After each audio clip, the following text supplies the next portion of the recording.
What's up, guys? Today we are interviewing the one and only TDK, which stands for the Dragon Knight. Very noble. What's up, TDK? Hey. All right, so how did you get started in competitive Pokemon? Well, I've been playing Pokemon ever since I was like 4 years old. Mm-hmm. I got Game Boy Color when I was four from my cousin who was just giving it away. Uh, Started playing Pokemon Crystal a lot, and I really loved to play Crystal when I was a kid. Like I played it pretty much all the time. My Mm-hmm. favorite, well, by the way, Mm-hmm. Wait, say that again? Say that again? competitively, my favorite starter is Cyndaquil, by the way. My Oh, first Pokemon. good call. Good call. Started competitively when I learned about Serby, looking into information on XY. Mm-hmm. So I found Showdown and Smogon through that, and eventually I started like trying on Smogon. I tried out for East in 2014. Played PDC and lost, and he said I was ass. Uh, Moved over there and got into SPL, and yeah. We have the replay of your tryout against PDC, which we're going to pull up now. Uh, but yeah, what are you known for in the competitive sphere? Uh, Probably mostly just like team support guy who covers an array of tiers, but also plays pretty much everything. Mm-hmm. Mm-hmm. And which tiers did you become known for? Definitely started in Oras and then moved on to Sun Moon and Mm-hmm. then kind of branched out to UU. Mm-hmm. And now my favorite tier is ADV. ADV, we'll get more on that in a second because my thing is messed up. Gosh darn it. All right, so how did you become established within the landscape of Smogon? Because there are a lot of good players and good team builders out there, but you're one of the more well-known players. So how did that happen? Uh, well, after SPL, I got on to East because Dave PM'd me on Smog Tours once, and like he'd ask if I was interested in playing for East, and I definitely was at the time. Mm-hmm. Uh, that World Cup, Hugo just dipped. CTC was inactive as hell, so it was basically all the Sun Moon support was on me, and there was a lot of pressure there, or Aura support, I mean. Mm-hmm. There's a lot of pressure there, and a lot of like people saying I had to pick up the slack from where Hugo was carrying East in the past. Uh, Round one didn't start off that well, and I didn't really build for anyone. But after that, I pretty much built everyone Sun Moon or RS teams. Did it again. Did everyone's RS teams, and we ended up winning that World Cup with a very dominant RS in the playoffs. I was there for that. TDK is a team building fiend. He churns them out like nobody's business. Like we'll have I don't know what was it, four Oris games, maybe five back then because we had Something like five whole that. gens, and Yeah. everyone gets 10 teams apiece, so they can pick from. So it was really something, and they were good is the thing. Well, maybe they weren't all perfect, but you get the idea. You're definitely not short on options. Yeah. So, uh, what are some of your most? If you had to put together a Pokemon resume, what would you put on it?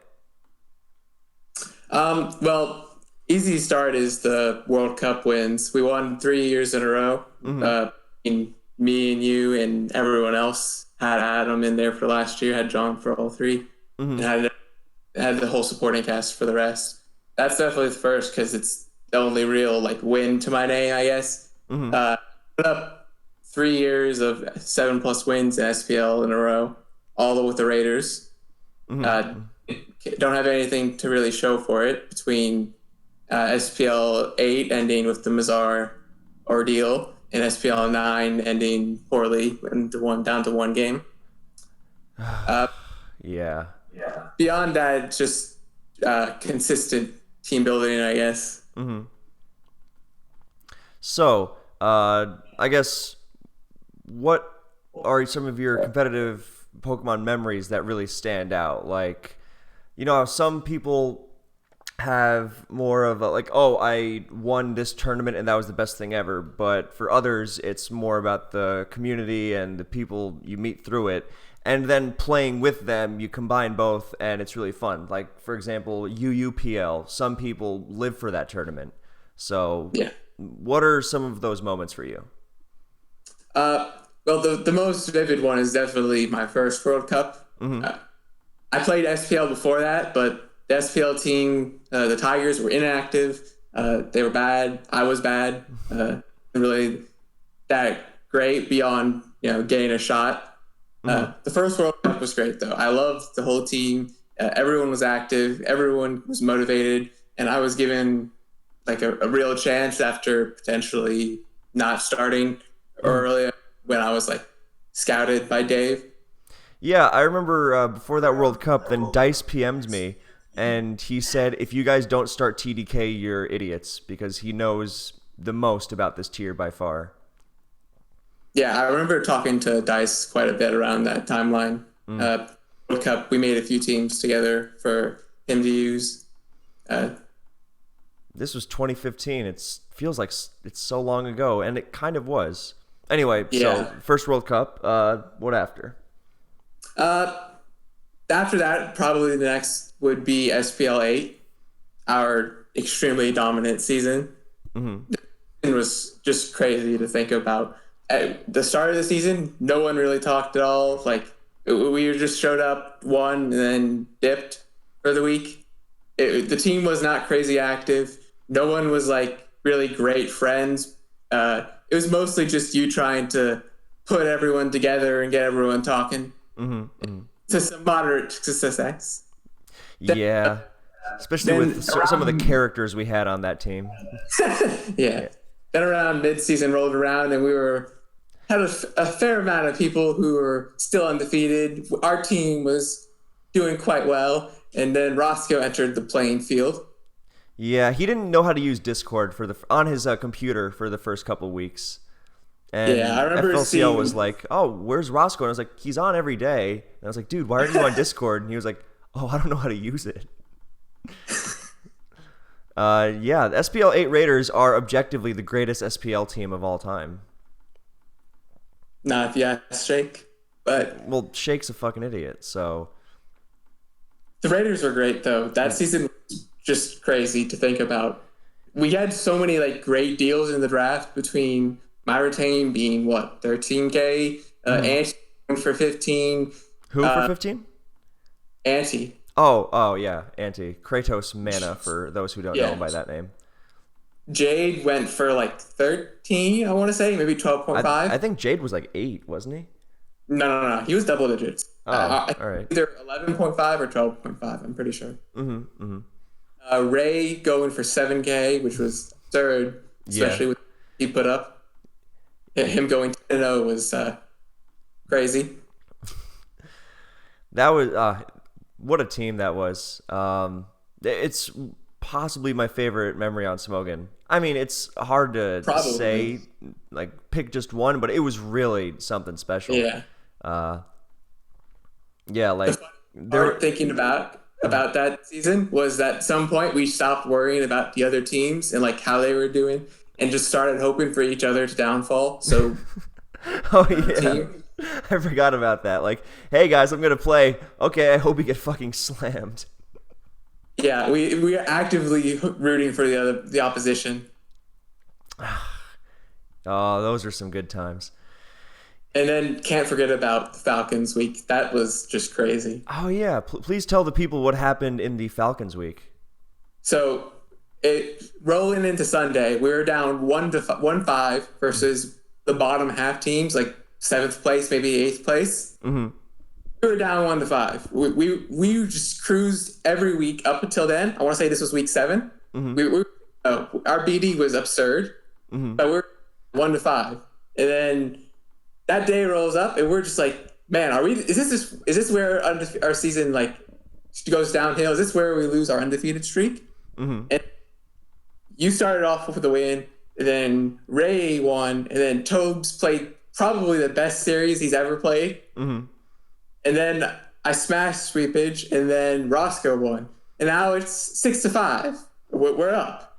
And I was like, God damn, we're really back in this. And then Jade's game was just I don't know if it was just me being a pessimist or, it was really bleak. But Jade's game, I thought we lost at like 3 different points in time, but he ended up winning, and we came back from 1-5 to win 7-5. It's crazy. Yeah, I remember all those games in my head vividly.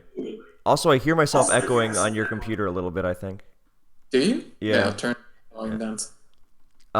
Yeah, I remember all those games vividly, and it's stuff like that that we really stick around for. Well, when we're not in the middle of a tournament. In the middle of a tournament, all that matters is the trophy. Those people that go, oh, it's all about the journey there. Nope, forget that. Not a fan at all. Yeah, SPL 8 was tragic because how did it end?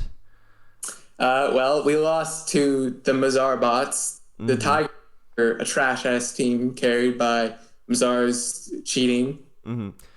So, for anyone who's not familiar with the extent of this cheating, it's so spectacular that he got perma-banned. I mean, he was probably going to get banned for a long time, no matter what kind of like small-scale cheating he did, because he already cheated a lot before. But what he did that was... Well, we destroyed the Tigers in the first week. Actually, you know what? Let's not be dicks. We beat them, but we didn't crush their spirit or something. And then we got them in the semifinals. And turns out what Mazar had been doing for the last several weeks was he had a bot that went on the main server and could scout everyone's team. So he could easily find his opponent's teams. And that's why he was undefeated in Ubers, because he would find what his opponents were using, because, you have to test, and you have to test on the main server, because where else are you going to test? And he crafted these absurd counter teams that could never lose. I mean, it was stuff that would never, ever win otherwise. It was just stupid. And he used it for, he didn't tell his teammates, hey guys, I have this bot, but he steered them in the right direction enough to where they could never lose. Yep. And we were the victims of that. And then the Scooters were victims of that in finals. And then it was found out he did it after the tournament. And then it was canceled. And the trophy was nullified. Yeah. And thus, the greatest SPL team of all time did not receive the trophy it deserved, especially since we manhandled the Scooters. Every single week. Yep. And they just refused to admit that we were the best. And we challenged them to play for it, and they were like, nah, because they know. Yeah. Yeah, so what's next on the list? Probably the most vivid, maybe not the happiest memory, is SPL 9. That season was the biggest roller coaster of emotions ever for a Smogon related thing for me. Our draft was not exactly what we had hoped for. There were a few things we could have done better. It was mostly my fault for suggesting dumbass picks. Well, not entirely. You're the one who was like, oh, let's get Shake. Yeah, in my defense, getting Shake for fairly cheap seemed like a good idea. It did. Yeah. But, our team wasn't even like that active at the start either. Like, we weren't, I'd say we were more active than the SPL 8 Raiders before the season started. It wasn't like everyone was on every day talking at every moment. Yeah. Then we lost the first week, and the people who returned, which I think it was just me, you, and Roscoe, right? Yeah, I think so. And Fooley, because he was managing. Oh, right. Yeah. So the three of us, it fucking hurt losing week 1. Like, we lost like 8-4, I want to say, to the Big. And I remember talking to Roscoe, and we were like, man, this really fucking feels like a huge roadblock. This just really sucks, because we lost week 1 after going pretty much like undefeated through the whole season. 8-0-1, best record ever. Yeah. Losing just really hurt the first week. Turning it around. Then about mid-season, things really started to get more interesting. On one hand, we had Mail, who parents told him he was special every single day. Jake, who was bad, inactive, unhelpful. Roscoe was not too thrilled that people were losing. For one, he tagged me probably every single day after I lost 2 weeks in a row, and I decided just to stop talking for a while. Uh-huh. Yeah, and then somehow we scraped our way into playoffs. I'm not quite sure how, Well, but okay, it wasn't that bad. We bounced back weeks 2 to 4, and then mid-season happened, and then everyone fell asleep, and I don't know what that was about. But then yeah, we got our stuff together, and then once we started getting into that area where we start making fun of each other, then I feel like we picked it up a little bit. I mean, it yeah, was we never definitely did. smooth sailing, but we had a Yeah, team. that was one bumpy It ass it was road. a very bumpy road, and yeah, once we started calling Sam cholesterol, Yeah, no, we don't condone fat shaming or anything, but he's our friend, so, and he's not even he's he's not fine. actually fat at No, he's all. not. No, he just said we were doing like one of those things. So, oh, how tall are you? It's like, oh, I'm 6'1", 385 pounds. No one said that, and then Roscoe was like, oh, what? You're 5'5", 450? Oh, Sam, you're really fat, and stuff like that. So, yeah, once we started getting into that area and getting more comfortable, then it was fine for the most part. I mean, it was a rocky road into the playoffs, especially in comparison to the last season where we coasted. Like by week Yep. 4, we were like, all right, this is a cinch, and here we were in week 9 fighting for our lives. Yep. Yeah, and then we played the Tyrants in semifinals. That was a Yep. ride. That was quite the week. First off, we had to deal with the whole Gondra Miguel Mart deal. Oh, So right, yeah. the week prior, Gondra got leaked his opponent's team Hmm. by a dude, Miguel Mart.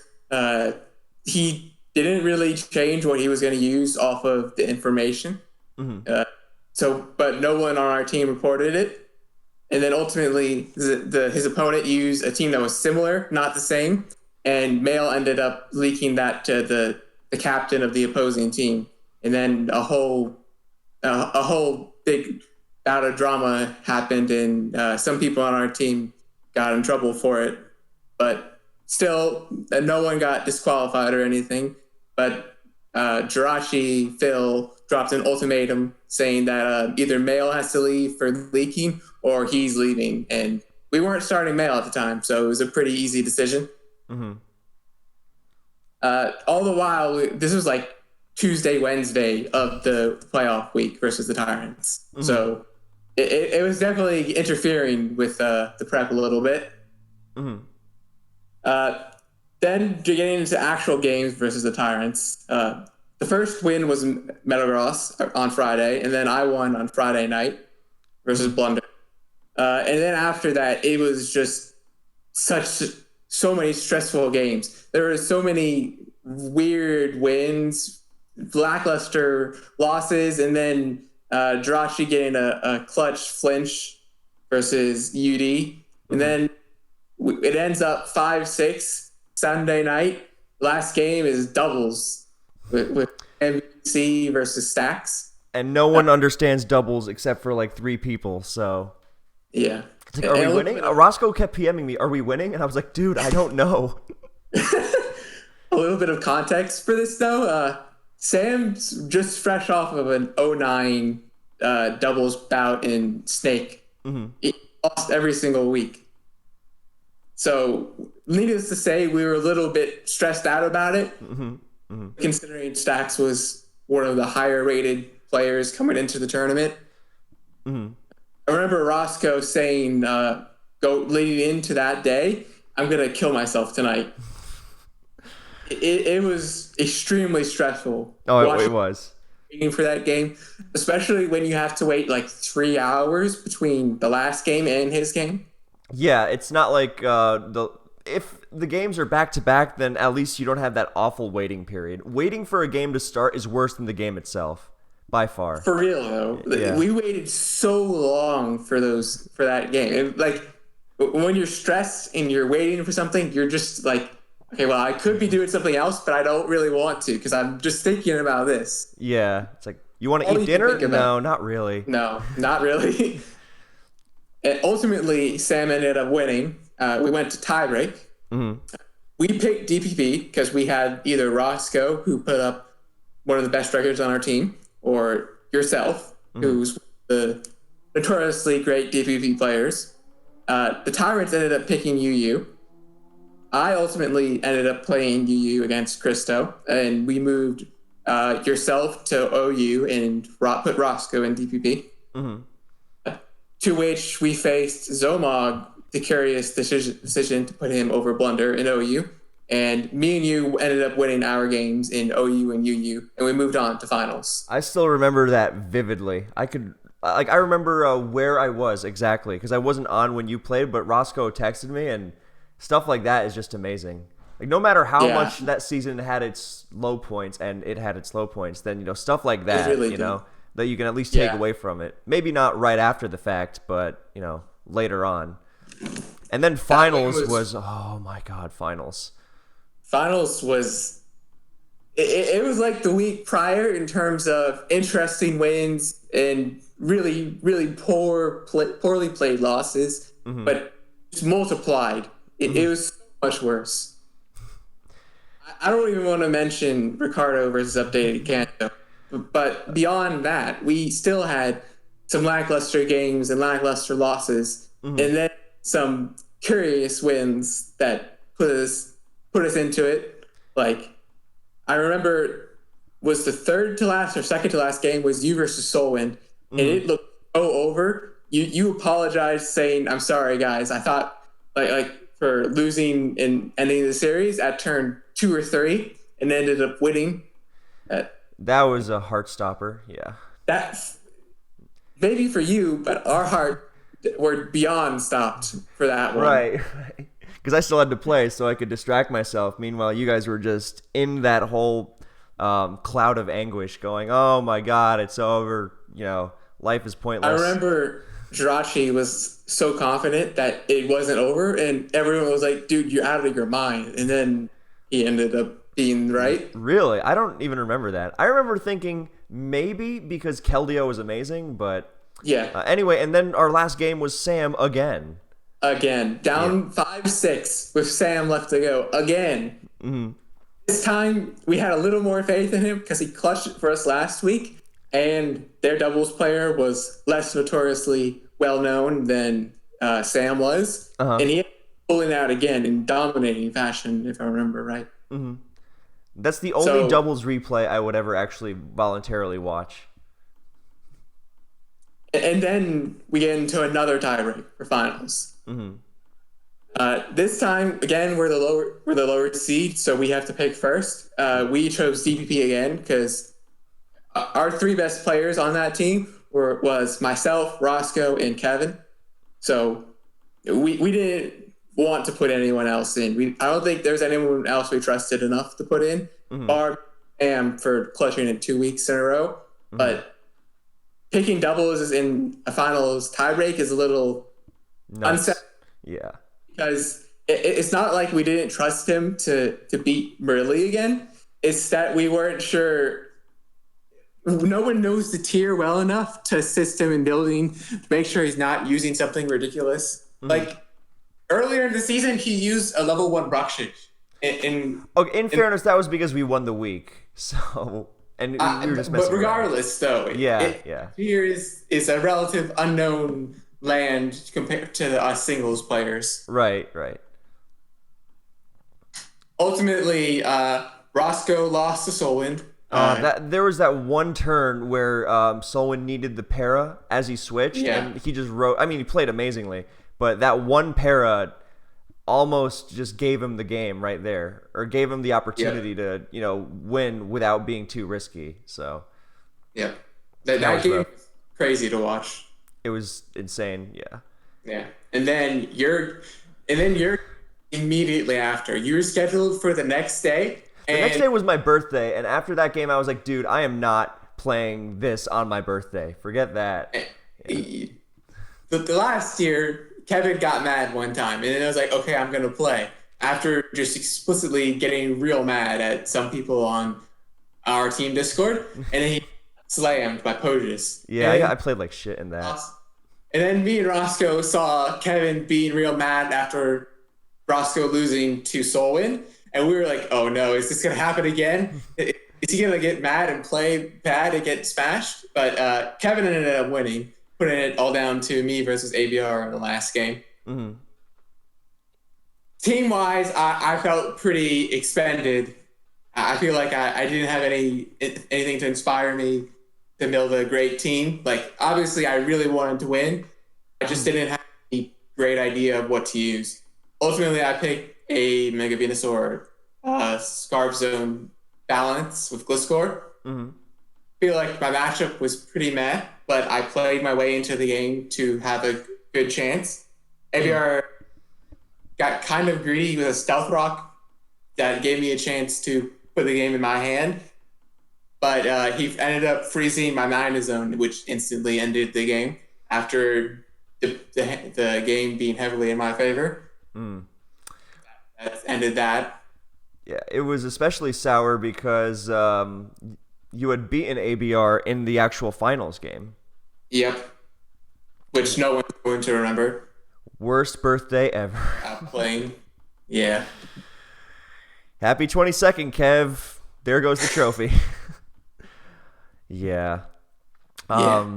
Overall, man, that one really hurts.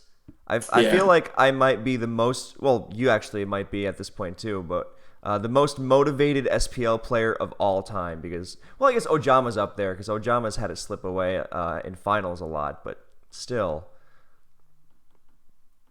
Yeah. Our back-to-back seasons definitely heartbreaking to think about. We had 2 seasons. One, we definitely deserved the trophy, didn't get it. The next, we were 1 game off, got frozen, 10% chance, then didn't thaw, and lost the trophy off of that. God is cruel. Anyway, all right, let's move on to something less soul-crushing. What skills do you personally value in Pokemon? So obviously I'm a big team building fan, so I always like to see people who can make competent teams. Mm-hmm. I think I'm a very hypercritical person. I really don't think many people make good teams. Mm-hmm. I'd say a large majority of the teams we see in tournaments are lackluster. What would you say makes these teams lackluster? Ignoring big threats, using bad mons, bad game, they're just throwing random mons together, hoping the synergy works, not having any purpose beyond the team. Okay. Anyway, continue. So I don't think many people have great understanding of team building. Mm-hmm. I don't really think a ton of people make great teams, so I really, really enjoy seeing people use good teams, make good teams, even though it's an infrequent thing to me. And I myself make good teams all the time. I definitely don't, but I like to see good teams. Okay, all right. Who would you say some of your favorite team builders have been? All time? Yeah, all time.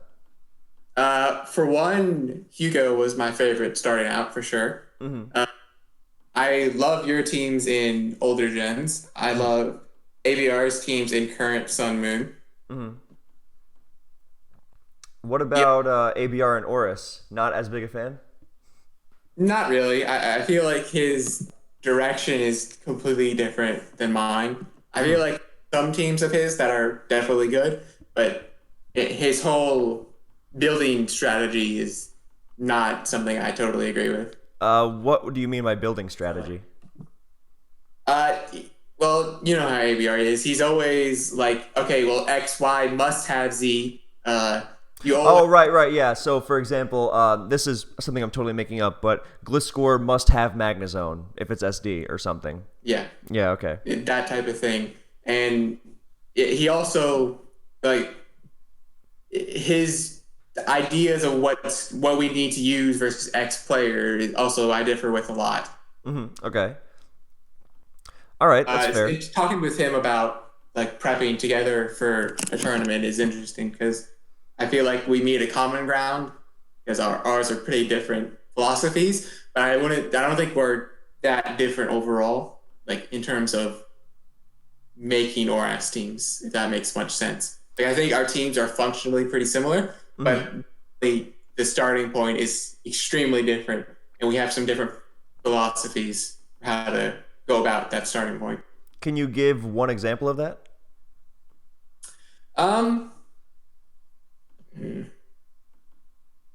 well, for one, we both have a different idea of what mons to use versus one person. Like I remember for one game, I want to say it was versus. So ABR was helping out the Wolfpack this previous SPL, so he was helping out for Poek. He was like, okay, you have to use either Quagsire or Mega Gyarados or something along those kinds of lines. I was like, I don't know about that, but I agreed with the Quagsire part because I thought potential of using offense was there.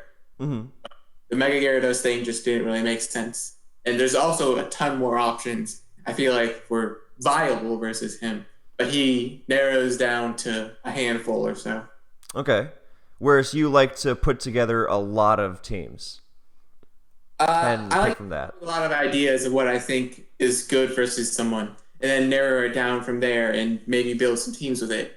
There are some that I'll like start with, and I was like, I don't like where this is going, and just stop building a team with it altogether. All right. So, in a nutshell, team building. And it's kind of strange because team building is almost a separate art.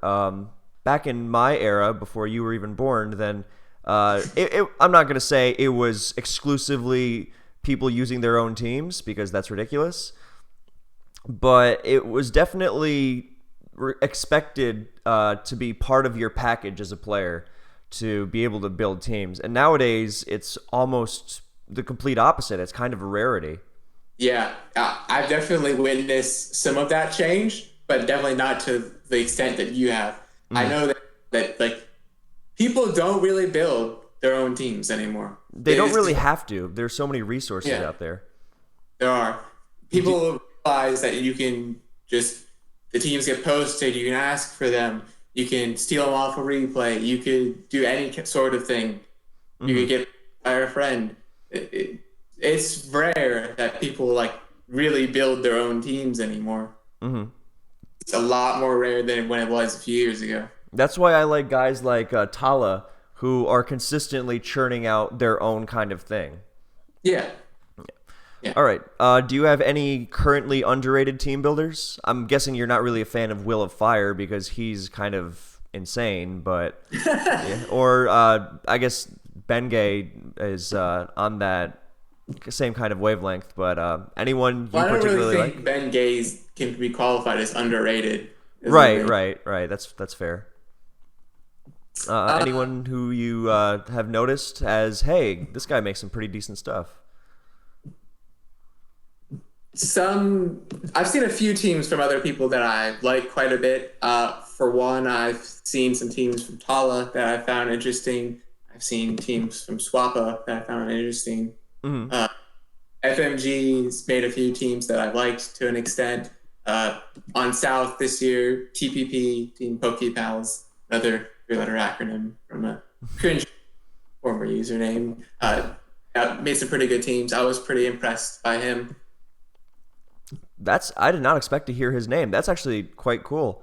Do you think that the dearth of team builders in current Sun and Moon, or dearth of like really good team builders in Sun and Moon, is attributable to the metagame in some respect?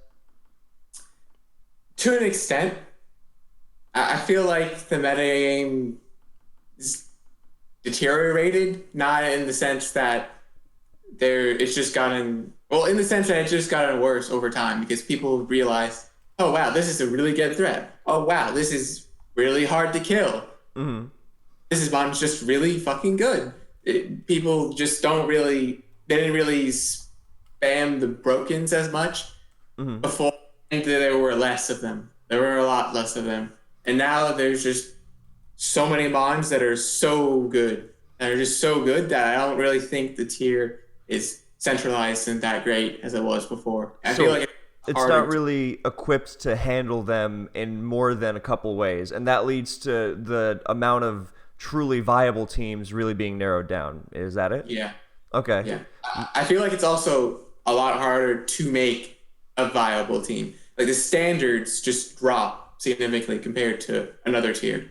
I think it's near impossible to make what's a great team that can cover almost anything. Like if you look at the OLT ladder, for example, Mm-hmm. there's no way, there's like no teams that just cover everything that you can use and climb the whole ladder. Like the closest example to a single player using a single team I can think of is Ashan. I want to say his numbers are 2961, something Mm-hmm. like that. Is he the guy who played in the last Smogon tour and like made Yes. finals of two and Yes. then didn't get a Yes. single point? Yeah. Okay. Yep. Yeah, there was this Yep. guy in the last Smogon tour who made finals of one tour and won another, both in Sun and Moon. Then he got one Oris point and none in Black and White and missed playoffs. It was pretty funny. Yeah, he laddered with the very team he used in that Smogon tour. Mm-hmm. And he made OLT playoffs already. Wow. So, yeah, I always think of OLT as very strange because you usually have a pretty balanced metagame coming out of World Cup, and then OLT feels like where the extremes come out, like your webs and your rains and whatnot. And for the quick ladder wins that are not really too concerned with having to outplay someone over the course of a longer game. Yeah. I feel like I've watched a fair amount of OLT so far. I'm not really interested in playing myself, but I've watched quite a bit.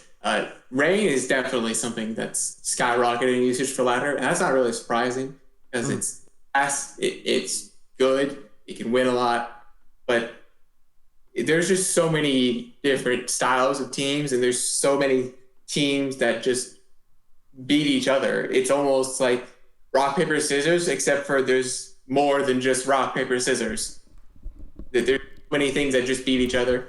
It's impossible to have a team that can like, oh, I can outplay this. Oh no, I cannot. Like I saw FLCL laddering, for example. He faced Magnezone plus Scarf Superior and got 6-0 while using Rain. Jesus. It outsped Pert and killed everything. That sounds... And what, his Ferrothorn was down, or... Well, Zone trapped it. Oh. Well, yeah, I don't know. I guess at a certain point, it makes me think, well, at what point do we really have too many threats? Because I do like Sun and Moon, but I think... I don't know what needs to be done. If there was something... I guess we'll come back to the current metagame question later on, because we're still on what skills do you value in Pokemon. So what is the next skill you value? We'll definitely return to the whole team metagame aspect. Particularly in new players, I really love to see like a person who's not afraid to make calculated aggressive plays. Mm-hmm. Say like there's a fine line of difference between someone who makes a calculated aggressive play and someone who makes just an aggressive like clicky play. Mm-hmm. If you're only listening to this video, you might want to look at your screen now because we have a replay. We have FMG versus, is that Ultra Balls, the other guy? Yes. Okay. Great username. Anyway. So, in this matchup, both sides have a pretty big offensive threat to one another, and both sides have they have to avoid losing to the other's big mon. Like Kieran Black, it can get a kill versus pretty much anything if it comes in on Tango. It has to chip Rotom a little bit, potentially could lose to Gear if it's a Soul Fest. And FMG has Mega Metacham, which basically kills every single mon on Ultra Ball's team, except for Tapu Fini. Mm-hmm. They both sides have to play somewhat aggressive to get this game going. I would say ultimately Ultra Balls has a little bit of a disadvantage because he has to constantly be up in the sack war. Because if Mega Metacham comes in, it collects one after Kyurem collects one. So if you're down on the sack war, that's not enough. That's not a good trade. And otherwise, he's going to have to start doing shit like switching Lando into High Jump Kick and then going to Cart on Ice Punch and stuff like that. Yep. Yeah. But he can only do that once, pretty much. Yep.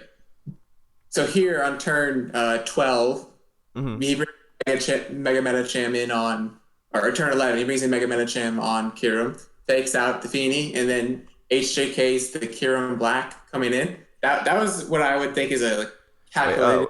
go back. So we're on turn 11.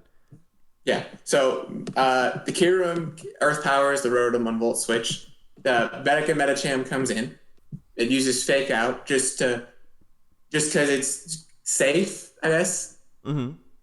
And then Mega Metacham HJK's the Feeny and Kieran Black comes in to die. That was what I would think is a good aggressive play by FMG. He was up in the game, so it's not like it was a crazy, oh my god, how did he predict that type thing. Ultra Balls was down at this point, like 1 mon to 6, down by 1 mon. Mm-hmm. So he definitely needed to get into the game somehow. But this was a good aggressive play by FMG because if you get it wrong, Feeny does not kill Metacham without a 2/16 roll. Mm-hmm. Or 1/8. But, or he could even Nature's Madness predicting Tangrowth or Gear or something along those lines. It's not like a game-losing play to get wrong. And if you get it right, it's basically game over. He really just stepped on his throat because he saw he had to make some sort of comeback attempt because if the game kept going the way it was going, he just rolls over and dies. And FMG has such obviously good switches that this was like his opportunity. So that's a really calculated read by FMG. That's what you're saying. Yeah. I think that's aggressive, but not stupid. Mm-hmm. Yeah. In Pokemon, you can make like plays that are just aggressive for no reason, and it can work. Because that's just how the game works sometimes, yeah. And that's why you have to measure consistency as opposed to winning one game where one guy decided, well, I'm mad today, so I'm going to click high jump kick no matter what I'm facing. And he high jump kicks your Gengar, and you switch to T-Tar or something. Yep. Yeah. So now we have an example of a clickier play with Eternal Spirit versus... Oh, this is recent. This is from World Cup Finals. Yeah. Okay. Looking at preview here. Shit, sorry. Music on. Okay, try again. So looking at preview here, this is assumingly Zard Y or X for Eternal Spirit. Probably gonna say Y. Mm-hmm. And Bengay's team, if it's Y, it throttles him. He does not have a safe switch in, and Zard Y comes in on basically 3 or 4 mons for free. And Zard Y is just such a massive threat versus this team. Mm-hmm. If you go to turn 5, the Slowbro is paralyzed, and Feeny is in. Feeny switches to Zard on Torn, which is a good prediction from Eternal Spirit, and Zard Y is in. Now Zard Y, we're looking at Bengay's team, there's a good chance the Tyranitar Scarf. In fact, I would definitely bet it was. Because the rest of his team is really slow besides Torn. Yeah. So you want to predict that at some point with a Focus Blast or not be forced to Solar Beam when it comes in. Because if you Solar Beam on Tar, Zard's dead and you basically lose 100%. If Zard comes in, or Tar comes in on Flamethrower, it's not the end of the world because Pursuit's not going to kill from full. And you have a Jirachi, which is assumingly either Wish or Healing Wish. They bring it back later. Mm-hmm. So Torn's in. I think it's really obvious that Torn's not staying in. So he predicted that and Focus Blasted, predicting the Tar, which is aggressive, but I guess it's fine. It's also more upside if he decides to go to Tran because Fire Blasting Tran is or Fire Blasting Tar is okay, but Fire Blasting Tran just kind of sucks. Yeah, that can be bad, especially when Keld is a potential huge threat to Bengay's team. Mm-hmm, mm-hmm. Turn 8, Zard Y versus the Slowbro. Now here, the Slowbro hasn't used anything. We only know it's leftovers. And there's also the option of Bengay switching to Tyranitar here.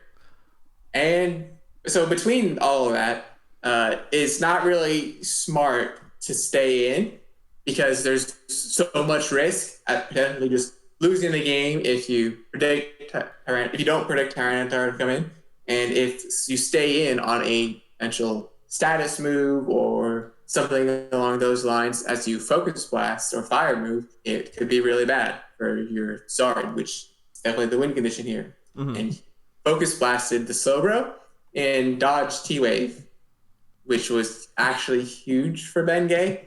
Now, it wasn't a guaranteed win because later in the game, you're going to find out that the Jirachi, which would heal it back up and remove the status. It'll be a massive threat to the team, but it's not like. But missing that Thunder Wave basically removed any odds that Bengay had of playing back into the game, it put the game entirely in Eternal Spirit's hands, and there wasn't really anything Bengay could do about it. But he focus blasted when he had a potentially super safe switch in to either Fini or Jirachi. Misty Terrain was up on this turn too, so if he went to Jirachi, there's no risk of it getting Skull Burn. There's no risk of it getting T-Wave. There's no risk at all, or a potential random Calm Mind, Slowbro, and Sun Moon, which is unheard of, especially for leftovers. And Fini is really good against both because it doesn't even have to worry about getting crunched by Tyranitar. Yep, there's no risk of versus Tar. At worst, you would take a Stone Edge for under 40 and then switch out to your Rock Resist, or you just hard out to any of your mons that's not Zard-Y. While you hit it back if you get in that one-on-one. Yep. So it's not exactly a good matchup for Tar. He has to switch out. So yep. Pretty much he risked Zard. He risked Zard into a game of prediction when he didn't have to. When Zard was a hugely important weapon. Yeah. This is what I would say is like an overly unnecessary aggressive play. This is the kind of thing that like I feel like newer players in particular. I'm not saying either of these guys are new. It's just the most recent example I can think of. But the biggest thing for newer players, I feel like they either fall too far on one end of the spectrum. Overly does not know what a prediction is, just makes the obvious play every single turn, or thinks they have to make an aggressive prediction every single time. Every turn you have to make a prediction. I feel like people, especially newer players, fall way too far on one of the ends. And I think seeing a dude that knows how to balance the two and knows how to when to make good aggressive plays, but also isn't afraid of. It also isn't one of those dudes who thinks, "Oh yeah, I need to make a prediction here because that's what you need to do."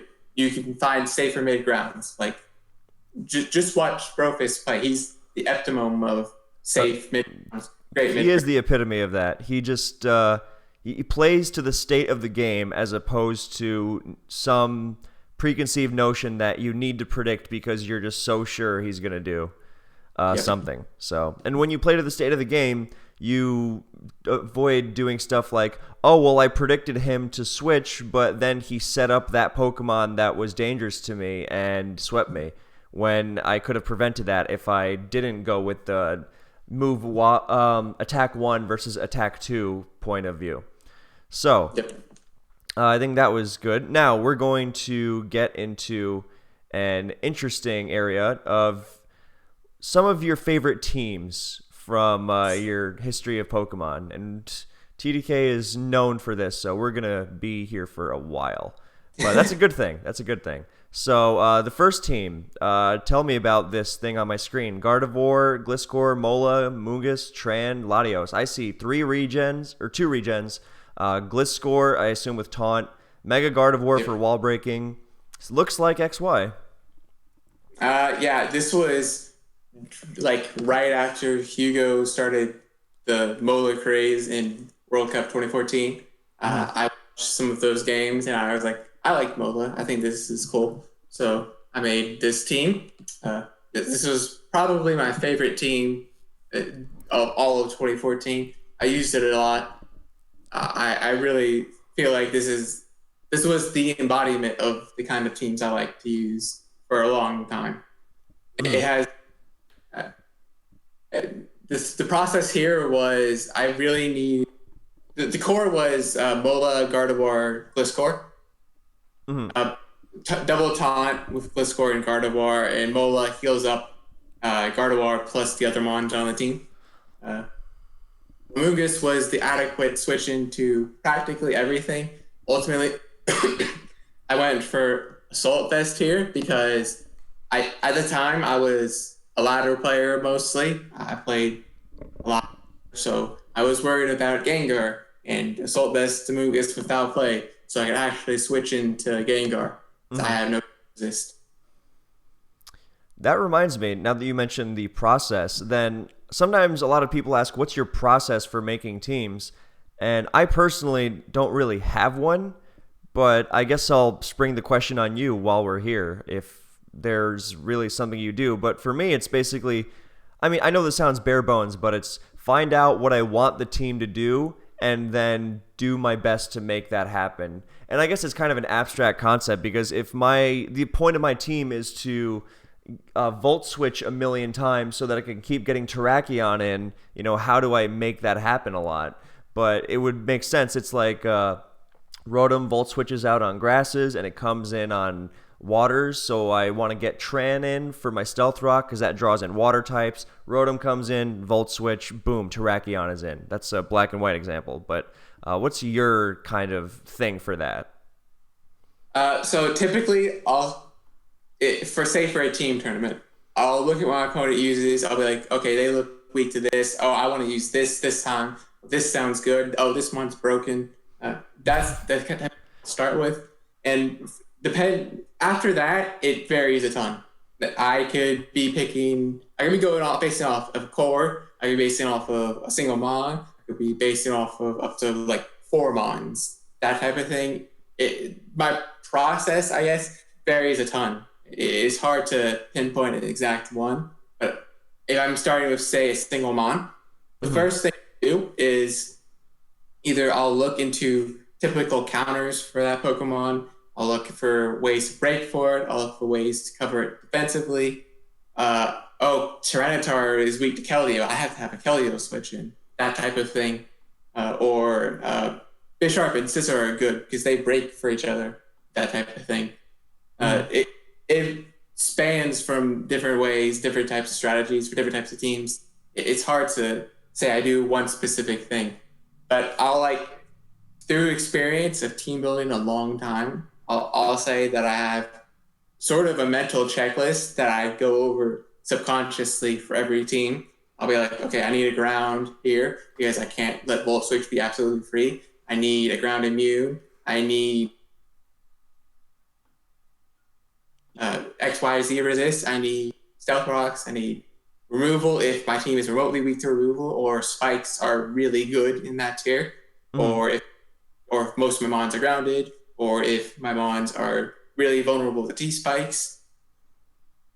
You have to go through everything when building a team, or you're just going to end up with something that's suboptimal, Mm-hmm. that's missing out on something big that can work, but it's not It's consistent. And that's not what I aim for.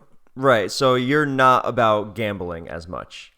No. So when you look at an opponent and you're like, well, this guy's weak to, let's say, Kyurem, it's not like you're really counter teaming him if you're making a good Kyurem team. Yeah. So I'm never there's a subtle difference. I'm never dead set on, okay, yeah, he's always weak to this, so let's use this because he'll never prep for it.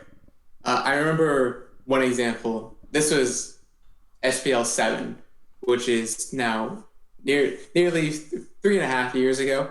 Mm-hmm. I played Ender in an SPL game, and Mm-hmm. he was teammates with ABR. And ABR was like, we prepped for Mega Gardevoir so well every single week, but you brought it versus us. Why? And I was like, that process doesn't work, dude. Yeah, that's an example of how the kind of prep thing can be silly. This is a dumb example, but there was a player 5 years ago who had it was in XY and Excadrill Sand was everywhere. And there was a player whose teams were really strong against it in his first three World Cup games. Then come playoffs, his team was weak to it, and the other guy brought Sand, and he was like, "Why did you bring Sand? I'm always so good versus it." And it's kind of like, dude, that's not how it works. I Yeah. mean, that's what happens when you get more caught up in the prep process. But so, How did you come to use Mega Gardevoir against guys that were always good against it? Out of curiosity, is it just Mega Gardevoir is good, so unless they have six Mega Metagross, then they're going to not enjoy facing it? It depends a lot on the moment. There's a lot of times where I've been like, oh, I feel like using this mon this time. And that's the end of my thought process. Mm-hmm. Look at their teams and I'll be like, okay, they're not that good against it, but they're not like weak to it. And I'll be like, okay, I'm going to use this then. But it's not always like that, because every week when I have like a real good amount of time to prepare, I'll go over a bunch of things I think they're weak to, or a bunch of things I think I want to use, or just something that's good. Like, I can't tell you how many times in the SPL 9 where I've just put Greninja in my team builder. And I'm like, okay, let's build with this. But every team has Ash Greninja checks. What's up with that?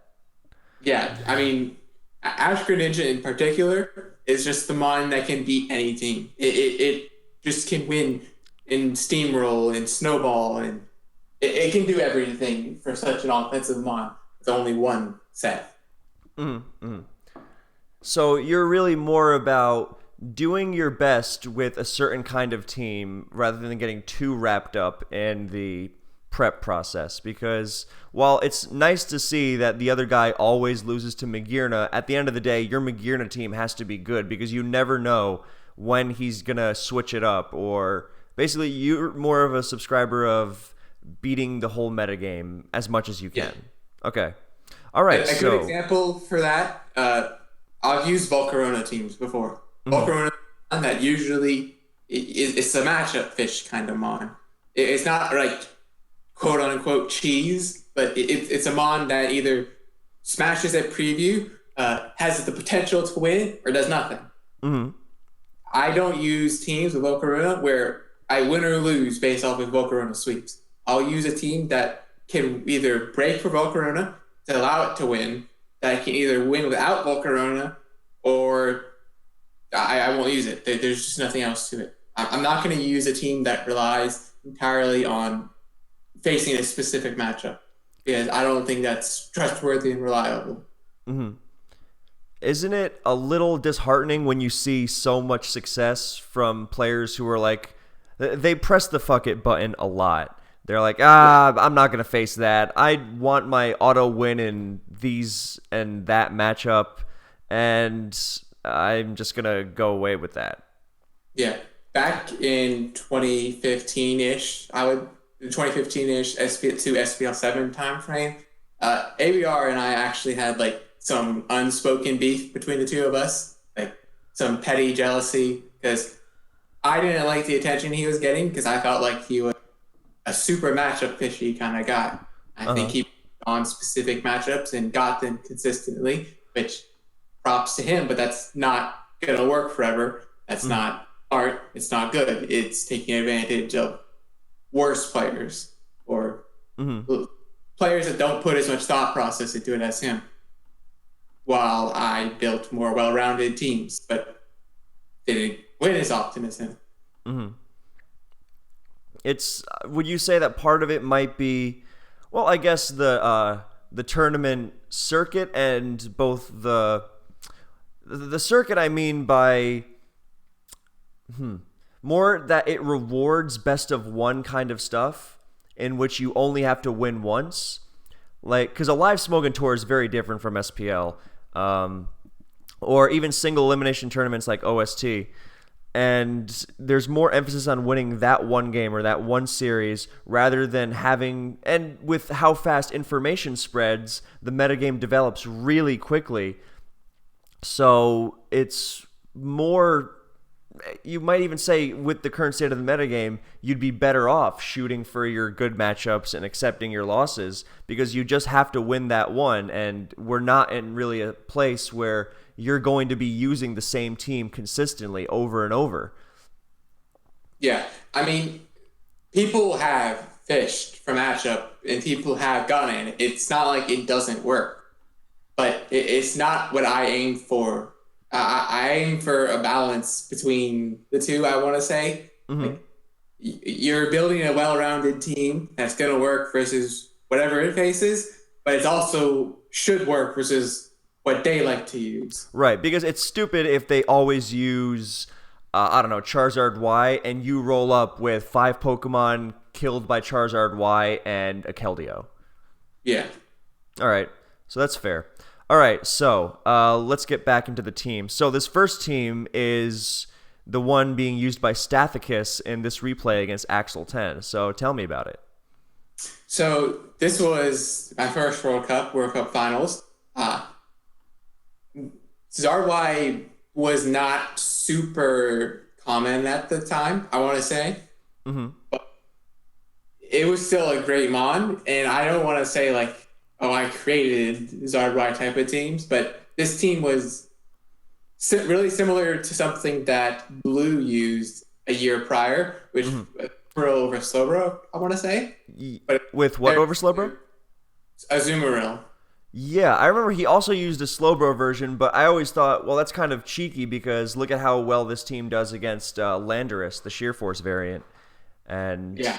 Other than that, it's a great team. And these kinds of teams always struggled a little bit against Mega Gardevoir, but nowadays I think this team would be better than ever with how spike-centric the metagame is and how many teams skip on Zard Y and how Mega Gardevoir is basically gone from existence.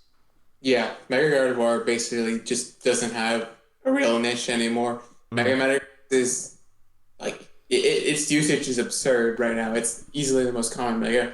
It's undisputedly top 2, top 3 mana. It's just crazy. Anyway, we'll get back to that later. But this team, so Zard Y, good balance. So this team is nothing too crazy. It's just Zard Y plus Tar. Every Zard Y team needs Pursuit. That's especially in this metagame where everyone used Recover Latios. It was just standard. Everyone used it. Tar Pursuit was mandatory. After that, I ended up adding the Defogger and Latios, which nowadays is a lot more questionable. Yeah. Well, for one, it's Pursuit weak. Another, it's just not a good Defogger. At the time, most Ferrothorns were mostly just spikes. Yeah, it's not a good defogger if you really, really need Stealth Rock gone. Yeah, and a lot more Clef nowadays run rocks. No Clef back then ran Stealth Rock. It was always Calm Mind, and like almost always Calm Mind Flamethrower or Calm Mind T-Wave. After that, Slowbro, Ferrothorn, Gliscor is the defensive core to cover the big threats to the team.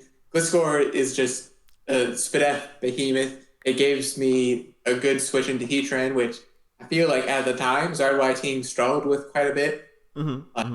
You're either going to be vulnerable to Plume and Plume burns, which can really suck, or your team is either going to take a ton from a Sun-boosted, potentially Flare Blitz, or Flash Fire boosted Lava Plume. It can just snowball real fast. Ferrothorn's just the steel. It's the rocker. It's basically the best rocky and steel in the tier. I don't feel like Heatran fit the team well, so that's why I went with it. And Slowbro is just it covers at the time things like Zardex was a lot more common. Excadrill was not as common as it was now, but Sandrush was more common than it is now. Azumarill was so common. It was definitely Silver was definitely a lot more useful here than what it is now. Yeah, especially since it gives you a backup Keldeo check, meaning Latios doesn't necessarily have to get trapped. And Mega Metacham is the devil, and Slowbro is one of the few things that actually stands in its way. Yep. Yeah, this was a really good team. I liked using a version with Zard X instead because it's less reliant on defogging away rocks. Since one reason Ferrothorn is so good at removing, at being Stealth Rock, being the Stealth Rocker is because it totally dominates Latios. Yeah. And but I like Zard X, especially because there was a big trend of before it evolved, since this team was known, then people would switch Latios into it, and I would just fire off a Dragon Claw and it dropped. Yeah. And Zard X is really strong, so. This team definitely fell out of favor kind of fast. I feel like a year later, I didn't like it much at all. Yeah, but that's just how modern metagames go sometimes, you know? I feel like Yeah. once Aura stopped being the main gen, I mean, there were still developments for sure. That's undeniable, especially with Mega Metagross, but I feel like this team today would still work if you were conscientious enough. But I like the process of that because some people would deride standard teams as, oh, you're just throwing together standard stuff. And it's the way you describe it, it's like, well, I need these things covered, and these Pokemon are the best at covering them. So I appreciate that as opposed to some people. I mean, sometimes you can just say, all right, well, the best Pokemon in this tier are Heatran, Rotom, Lando, T-Tar, Latios, Filler, and I'm just going to Clefable, and I'm just going to throw them together and see what happens. And it'll work decently. But if it's well thought out, you're going to have more avenues of play with it. Mm-hmm. All right, so moving on to the next team, the Ender versus Solwind. This is an interesting team. I remember this one a little better than the previous one. I remember at the time, Ender was trying to. We wanted to use one of Lopunny, Bisharp, or Manaphy. Mm-hmm. I remember which one it was exactly. I want to say it was Lopunny. But I felt like offense was a good idea versus Solwind, especially one with a lot of power. Mm-hmm. Pretty much every Mon on this team is set up except for Latios. Mm-hmm. His Stealth Rocks, Thundurus is Nasty Plot, or Swords Dance Stealth Rock. Thundurus is Nasty Plot, Manaphy's Tailbow, SD, Power Punch, and so on. Mm-hmm. Yeah, this is definitely one of your less standard teams because it's just all-out offense, and it's really relying on the balance of resistances and natural bulk to dance around threats, but the reward is so good because Thundurus and Lopunny are really fast. Bisharp cleaves through everything. Manaphy helps with defensive stuff. Thundurus isn't really great. It's not really easy to wall Thundurus. Even a Swords Dance Lando is pretty tough to deal with. So yeah, and this team is pretty fast, all things considered. Mm-hmm. Like Thundurus has T-Wave for speed control. At the time, I feel like pretty much every team was slower than Latios. Like Latios was premier speed tier at the time. Tornadus wasn't super common. Obviously, there's one there, but Latios was prime speed tier at the time. Yeah. For those of you still listening, if you're not watching, then you should be watching at this point. Yeah, this was a really good team, and it faced a Sandrill, which you would think is like one of the worst things, but it's got a really nice blend of priority with even fake out to stall sand and hinging on Lando and resist with like Manaphy on Iron Heads and Latios on Earthquakes, things of that nature. So yeah, I was a big fan of this one. All right, we're gonna move on to the next team, which is you versus Shoka for Smogon Tour playoffs. I'm a big fan of this team. I've used it myself. I think it's excellent. So at the time, I didn't make this specifically for Ashoka. I made it, I want to say, a month prior. Mm-hmm. But the idea here was that Gardevoir has Trace prior to Mega Evolving. So you come in on Heatran, absorb the fire move, and every time they'll try to Toxic it. Mm-hmm. You soak them up, and you're immune to everything Heatran can throw out at you. Mm-hmm. It also works the other way around, because you can not Mega Evolve, and they can't break yourself with Flash Fire. Mm-hmm. Or he has a Flash Fire. And then you Calm Mind up and start boosting. And Gardevoir doesn't really need... I don't think you really need Slash Off that badly. The only big thing you miss out on is a Moongus. And Venusaur, but those aren't really good Gardevoir checks, so... Yeah. They're not going to come in. And after they realize you're Psychic-less, they're not going to be able to handle you. You're already sub and Calm Minding up, yeah. Yep. Gardevoir is just obscenely strong, especially when it has boosts underneath it. Mm-hmm. Yeah, and the rest of this team is just really bringing the heat with Ban T-Tar and Swords Dance Lando. Yep. And you've got the backbone of Jirachi. It's a bulky offense team, which anyone who's been in the competitive scene will know that a lot of good players gravitate toward bulky offense because it's got the backbone, but it's also got threats upon threats. I mean, look at this. Gardevoir switches out, and in comes Lando for more pain. So, Yeah. I'm a big fan of this team. I tweaked it a little when I used it myself, but it's a good example of it, of this kind of offense. So, moving on. All right. And there's the KO. Okay, so next up, we have... Oh, this one, I have to adjust my thing for it. Yeah, so tell me about this team that you used versus Sweepage. I see a Hoopa who's no longer in the tier.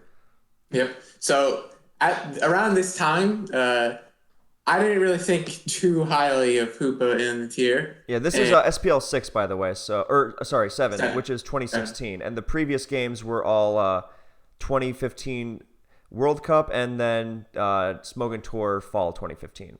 I should have mentioned that. Anyway, go on. So around this time, I didn't think too great of Hoopa. And then one of my friends was like, hey, Hoopa's broken. So I threw together a Hoopa team. And I really liked the way it worked. I thought Specs Hoopa was absurdly strong and impossible to counter. So I figured, all right, well, might as well bring this to SPL since that's going on at the time. And Specs Hoopa did so much work. Specs Hoopa is such a threat that I just didn't feel like I either gave the proper respect to at the time. Mm-hmm. And this team in particular, I feel like it was great with Hoopa. So there's no Scarfer on this team, which isn't something I did a ton. But between T-Wave Clef and Mega Lopunny, it's manageable. Mm-hmm. Did you also have a T-Wave Rotom for Zardex? No. I didn't this time. Mm-hmm. There was an RMT for this, as I recall. Yes, there was. It should be in the archive for anyone looking to look into that. It is. Yeah. The thought process behind this team overall is that Latios I really needed for Keld. I use Latios on so many teams at this point in time. This was a period in Oris which lasted for a long time where people were just content with Latios holding off Keldeo, which is something that we've moved away from in recent times. But yeah, sorry, go on. Even with that in mind, though, I had Clef and Calm Clefable to counteract it to an extent. Mm-hmm. The Lopunny was mostly added to the team because I needed speed. I needed, which is something Mega Zam doesn't offer because Mega Evolution mechanics. Mm-hmm. So Mega Lopunny, I feel like worked well with this team overall because everything Mega Lopunny does not like, Hoopa devours. For example, Sobro. Mm-hmm. Mm-hmm. Sobro comes in on Mega Lopunny, Hoopa can collect a kill. And the only way to stop Hoopa is either sack and hope to trap with Tar, or if you don't have Tar, just sack and outspeed the next turn. Mm-hmm. Mm-hmm. So it was pretty much pursuit or bust because Hoopa, the metagame has the metagame's fast, but it also has a lot of mid-range options that Hoopa's just fast enough for. I mean, earlier in this game, it killed a Rotom from 80 with an 80 base power move. That's crazy. It's so strong. Yeah. Something I see on Sweepage's team is Nidoking, actually, which I believe you had some hand in making that popular. Kind of. Mm-hmm. I mean, I helped with the team that CBB used with it. Mm-hmm. The previous week, I think it's the very previous, the week just before this one, if not the one prior. I helped me and, mostly Big Megan made the team that was used, but I made something similar previously. Mm-hmm. Mm-hmm. So, we're going to move on to the next one. So, that wasn't... Oh, you have an Earthquake Latios in this. That's new. Yeah. I guess Heatran is really annoying. It is. See, there's another KO from Hoopa as it takes out Latios by a mile. And it's just pretty much sacks, and Lopunny for the fast stuff and Hoopa for the slow stuff is match made in heaven. Yep. So, all right, we're going to move on to you versus Anti. in OST. Is that it? Yes, it is. Yep. In round 6. Yep. All So right, tell me about this.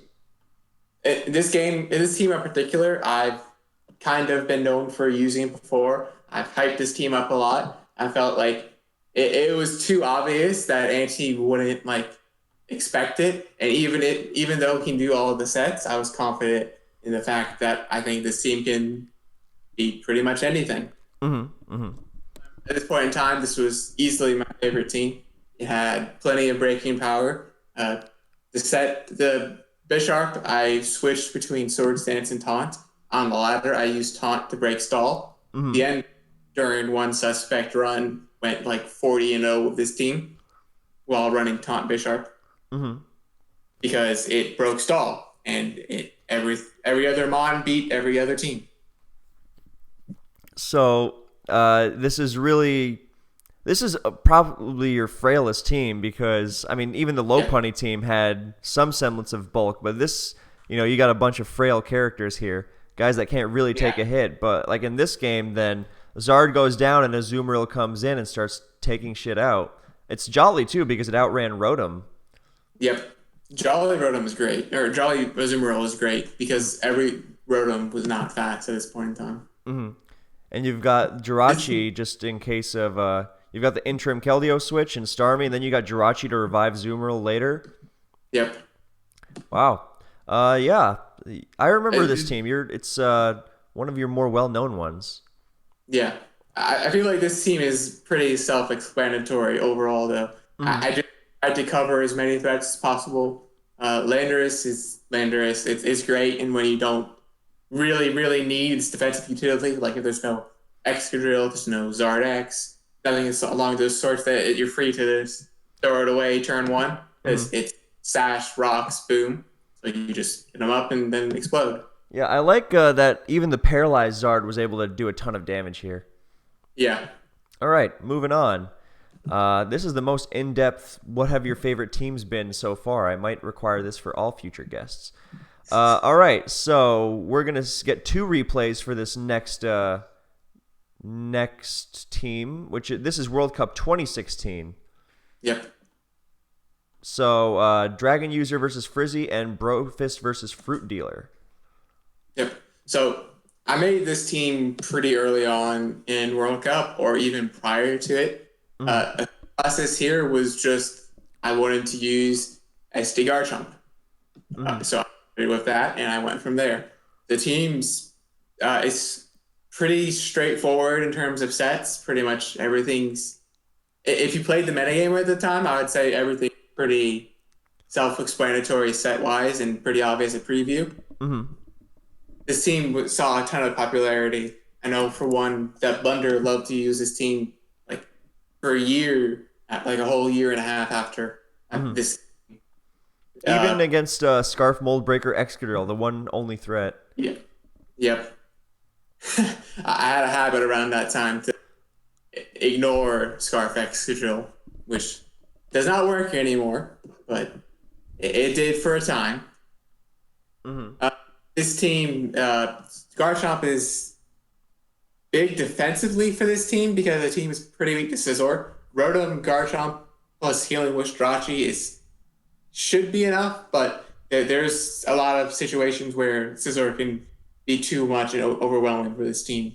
But there are ways around it. You can't just let it come in whenever it wants, and you have to be aggressive around it to handle it.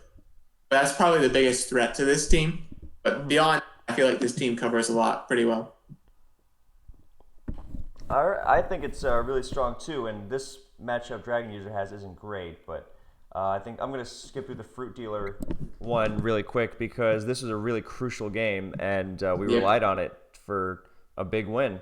Am I crazy, or has this team been seeing some use recently in the year 2019? I did see it once in Smog Tour. I can't recall who used it, but was it not you using it, and recently Star used it in World Cup? It was something similar, wasn't it? Oh, there was a really similar team, but I included it in this section. All right. We're gonna. Yeah, this one is over because low punny is really, really good. And so is Bisharp. So, moving on to SPL 8, early 2017. Yeah. I really enjoy this team of yours and versus Trosco. So, take me through it. So this week, I was pretty uninspired in the builder. So I asked a friend of mine, I am Gingy, for in some inspiration. And he was like, try a new SD Gliscor team. Because that's something I've used before, but never made something that I was super satisfied with. So I was like, all right, that sounds cool. So, and at the time, Poek, my friend, told me that, dude, he's definitely going to low bunny you. You got to use some bold clef type stuff to beat it. So I took both of those ideas together. The idea here is that Zone's going to trap any potential Scarm, and that Ferrothorn's real annoying, so I need Zone for that. But beyond that, SC passed list to Scarf, a physical Scarfer, and Mega Metagross. That was my whole thought process. And this is before Mega Metagross really took off in popularity in post-Oris. Yeah. Maybe it was inspired a little by how popular it was in Sun and Moon at the time. Yeah, definitely. Yeah, I like this. Is still has a lot of modern Oris qualities. You know, the bold clef. I guess they're starting to become calm again. But bold clef, Spadef Gliscor, just with the SD pass, which is really something no one would see coming. That choice really takes this team from, you know, okay, it's balanced and I guess it's pretty threatening, to, oh my god, this thing is really, really scary. Yeah. So on this set in particular, I ran Sassy to underspeed Rhythm, so it didn't have to have any risk of getting burned on a switch in or volt switched. Like, I can reveal STVP early in the game and be fine and not have to worry about taking a hit later in the game. I hope to anyone listening who is an aspiring team builder that the choice of Sassy Gliscor for this kind of thing inspires you to be as meticulous as you always wanted to be in your own teams. Yeah, it's really something. This is a long game, so we're going to have to not go through all of it. Anyway, so next we have Sun and Moon. We have you versus Sweepage again. And this is a different game. You mentioned Volcarona earlier. Mm-hmm. So how did this team come about? So I remember this one pretty well. This is early Sun and Moon, by the way, March 2017. Yeah. So around this time, Sweepage played, I want to say, 3 games, and he used Tapu Fini every single time. And this was probably one of my more matchup fishy ideas. I was like, dude, Sweepage always uses super passive mons in old gens. Like, he loves bold Starmie and DPP. He loves defensive Starmie and Black White. He's used Fini on every team in Sun Moon thus far. He has to use Toxic X. It just screams him. And I was like, all right, well, what's the way I can take advantage of that? And at the time, no one used Volcarona was a thing. It was common, but people thought Toxapex was the only surefire answer to it. But little did Sweepage know Volcarona learned Psychic. Mm-hmm. And that is pretty much all you need to know about that. Did you have 2 defoggers here, Scizor and Fini? It's actually just Scizor. Fini was Calm Mind. Oh, I did not expect that. Because the idea is you kill Pex with Volt, and even if it doesn't win because of a lack of coverage somewhere, that Fini kills every other one. That's pretty impressive. Again, meticulous. All right, moving on. Poick versus NJNP. Ooh, I think I know what team this is. Confirm? Yes. This. Oh, actually, not quite, but. Yeah, it's similar. TDK also has another team in the RMT archive that looks similar to this one with Greninja, but this was, I believe, Max Speed Zapdos showing up. So tell me about this team. So I remember at the time, Poek was pretty annoyed that he got NJMP, and he asked me for help. And I was like, all right, sure. So I put in a good amount of effort considering how to make a team. And Poek being who he is to anyone who's teamed with him before, is very determined to beat certain things about certain players. For example, he was confident that he needed to beat Sticky Web no matter what. He wanted to nearly counter team Sticky Web or make it as good as team possible around whatever did that. So what I did was take Zapdos plus Scizor and Hex, and between the three of those, you beat you beat pretty much every form of Sticky Web that NJP has used. Mm-hmm. So this team in particular, I didn't originally fill out sets. I just put them on together. I was like, okay, this sounds good. Okay, this sounds great. And then at the end, I just had 5 Pokemon. I didn't have Pheromosa. And I was like, all right, well, Pheromosa is good. A little bit of an understatement, but Pheromosa is good. It's fast. It's strong. It can really steamroll some teams. So I put it on as the last one because I wanted some more speed. Between the 5 previous mons, the only real speed is Garchomp. It was pretty slow. I always like to have some amount of speed beyond just a Scarfer. If you have just a Scarfer as your speed control, you get into really awkward situations where you have to either predict with your Scarfer, which is really risky because, example, you Earthquake a ground immune, like Gladios type thing. That could be real bad. You don't have a good way to revenge kill a mon without throwing away all your that type of thing. So I always like to perform speed, and Pheromosa is just the fastest mon that was available, like really. And it was such a good mon at the time. While building this team, I was thinking, man, this seems pretty weak to Landorus and such if I don't make Mew like super fast. And I wanted to have a good amount of bulk on Mew to cover Zygarde, to cover Lele, that type of deal. So I didn't want to sacrifice anything there. I was like, I don't think this team really needs Zapdos' bulk. Like, what does it really need all of the defense for? First off, Aerolite got nerfed on Pinsir. Second, Pinsir's not really a mon that's used anymore. There's not really something in particular you really, really need the bulk for. So, and 3 attacks has been a set that's been used because it's hard to break. That was something the suitors during SPL8 like popularized, I guess, mostly OBM, I think. Mm-hmm. That was a thing that was pretty common at the time. So I was like, why don't I make this max speed, max special attack? Because that Oko's bulk, no bulk Z-Landers. You come in as they stealth rock, you HP ice, and dies in 1. Mm-hmm. Because they'll be expecting to be able to continental crush the following turn.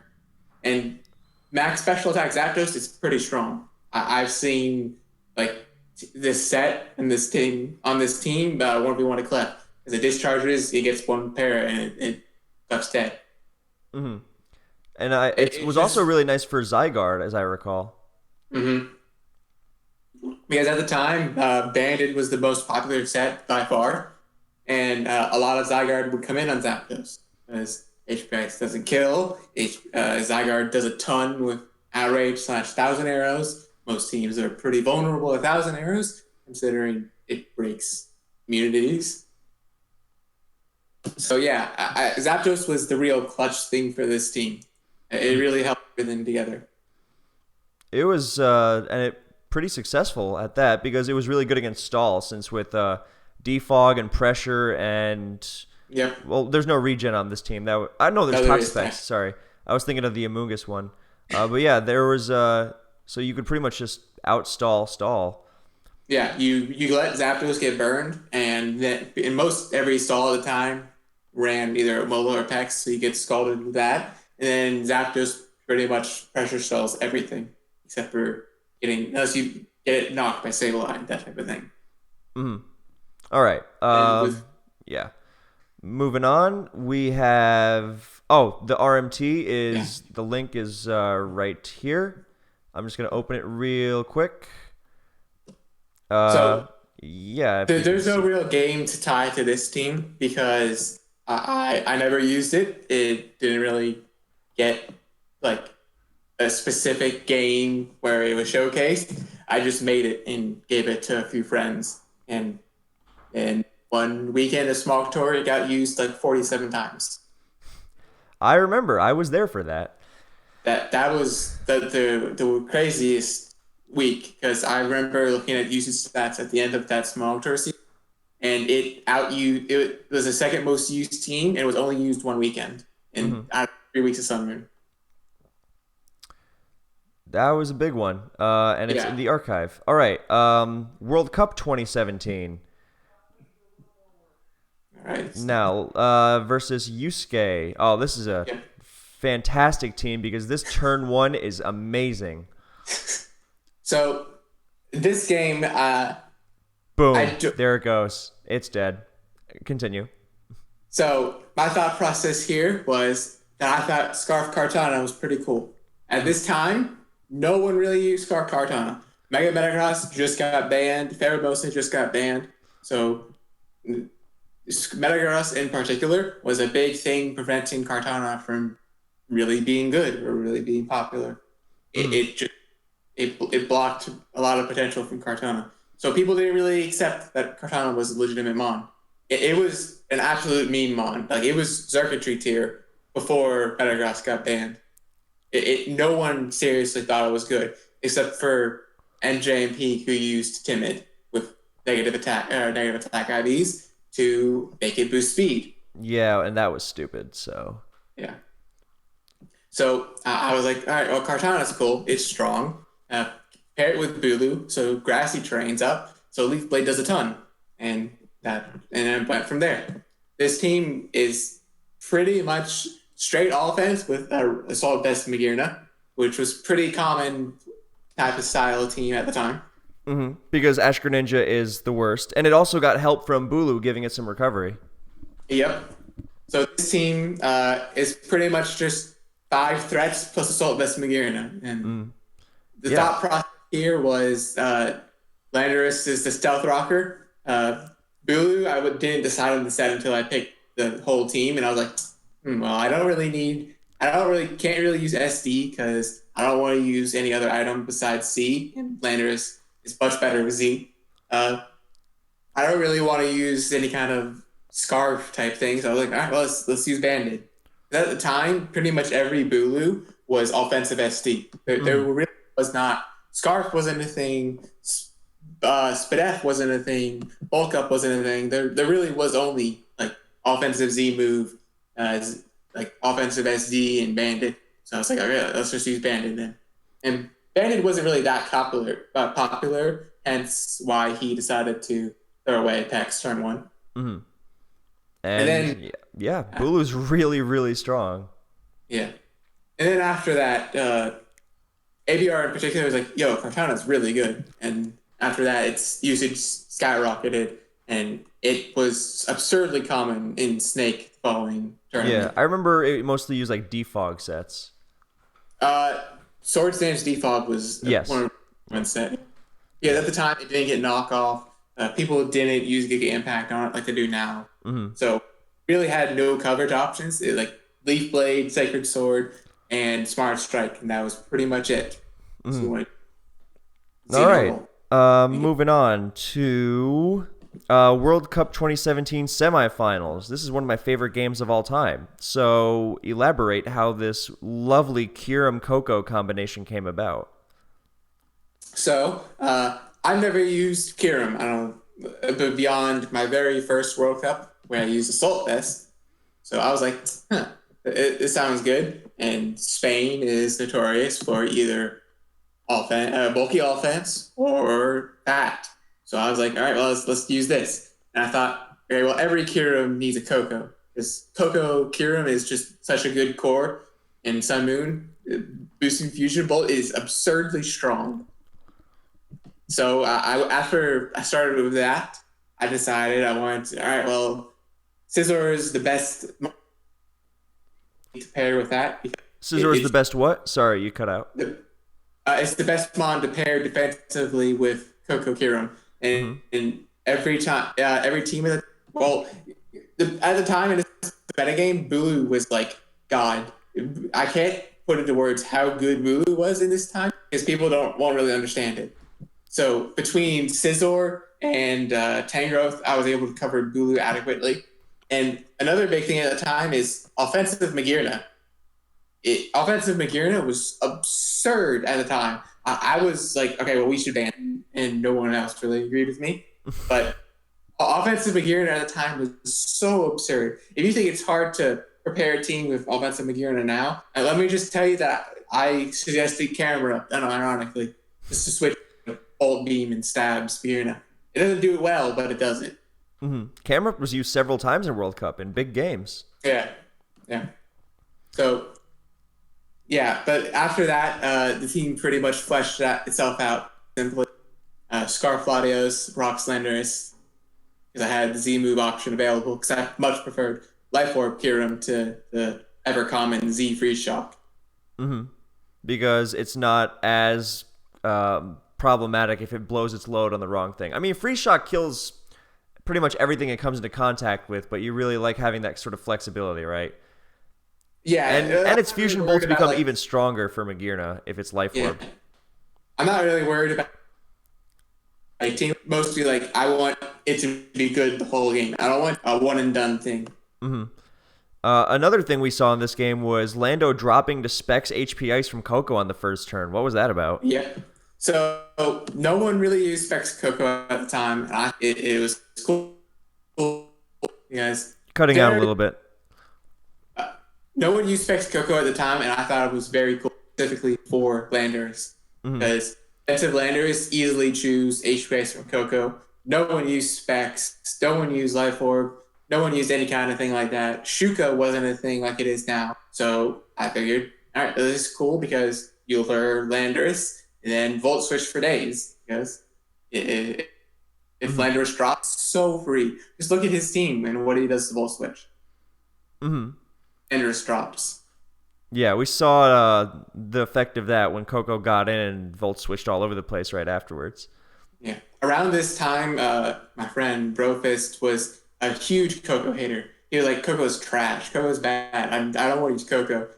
I remember him being so adamant about it. Like, it was like obsessive, like somewhat sarcastically and ironically, but also to the fact that he really doesn't think it's good. But after this game, it kind of changed his mind a little bit. And you've seen him use Coco many times since then. Yeah, I mean, that would probably quell many doubts after that first turn. All right, moving on. Oh, I like this one. World Cup Finals 2017. Other thing. Talk about, we've talked about frail offense before, but this might be the pinnacle. And hey, there's a camera up. Yeah.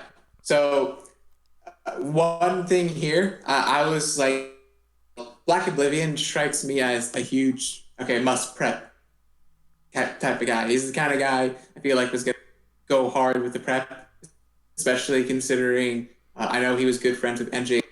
And I was worried about running into some weird match. You're cutting out. Sorry, you're going to have to say that last part again because you cut out.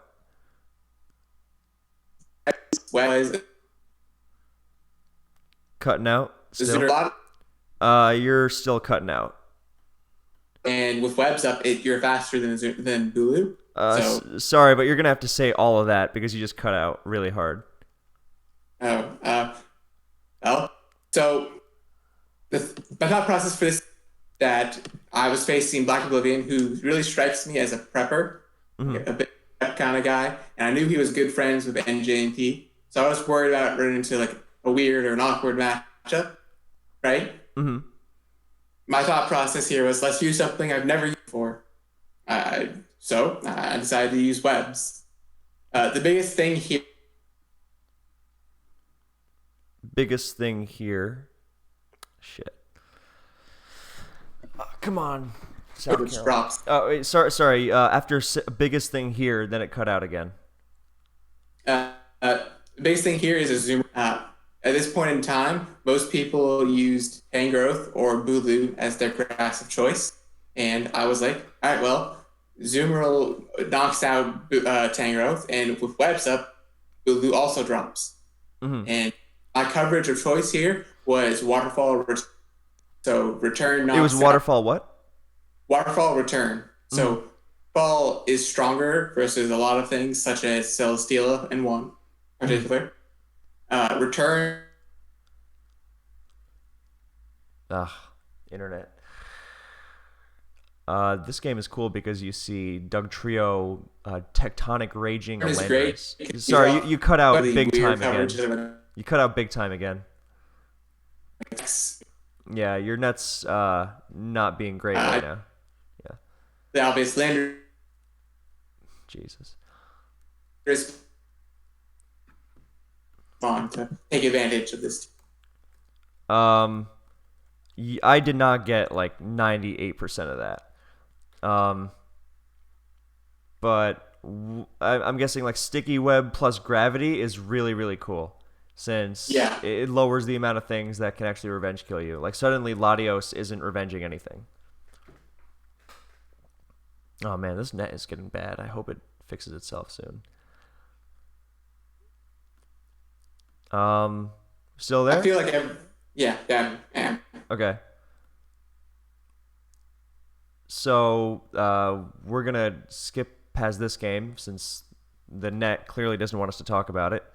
All right, we're gonna fast forward in time and go to April or end March 2018 with Gandra versus Trosco in SPL finals. So this team I remember was very popular. It came about with Mega Mawile and Gastrodon becoming huge parts of the metagame.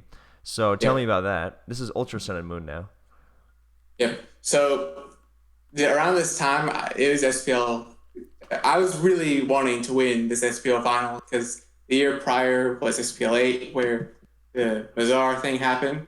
So I put a lot of thought and time into, all right, well, I think Gondor should use one of these things. I really like this team, and we ultimately decided for it together. Mm-hmm. The thought process for this team here is I wanted to start with Wish Clef plus Z Heatran because Z Heatran plus Wish will break pretty much every stall at this point in time.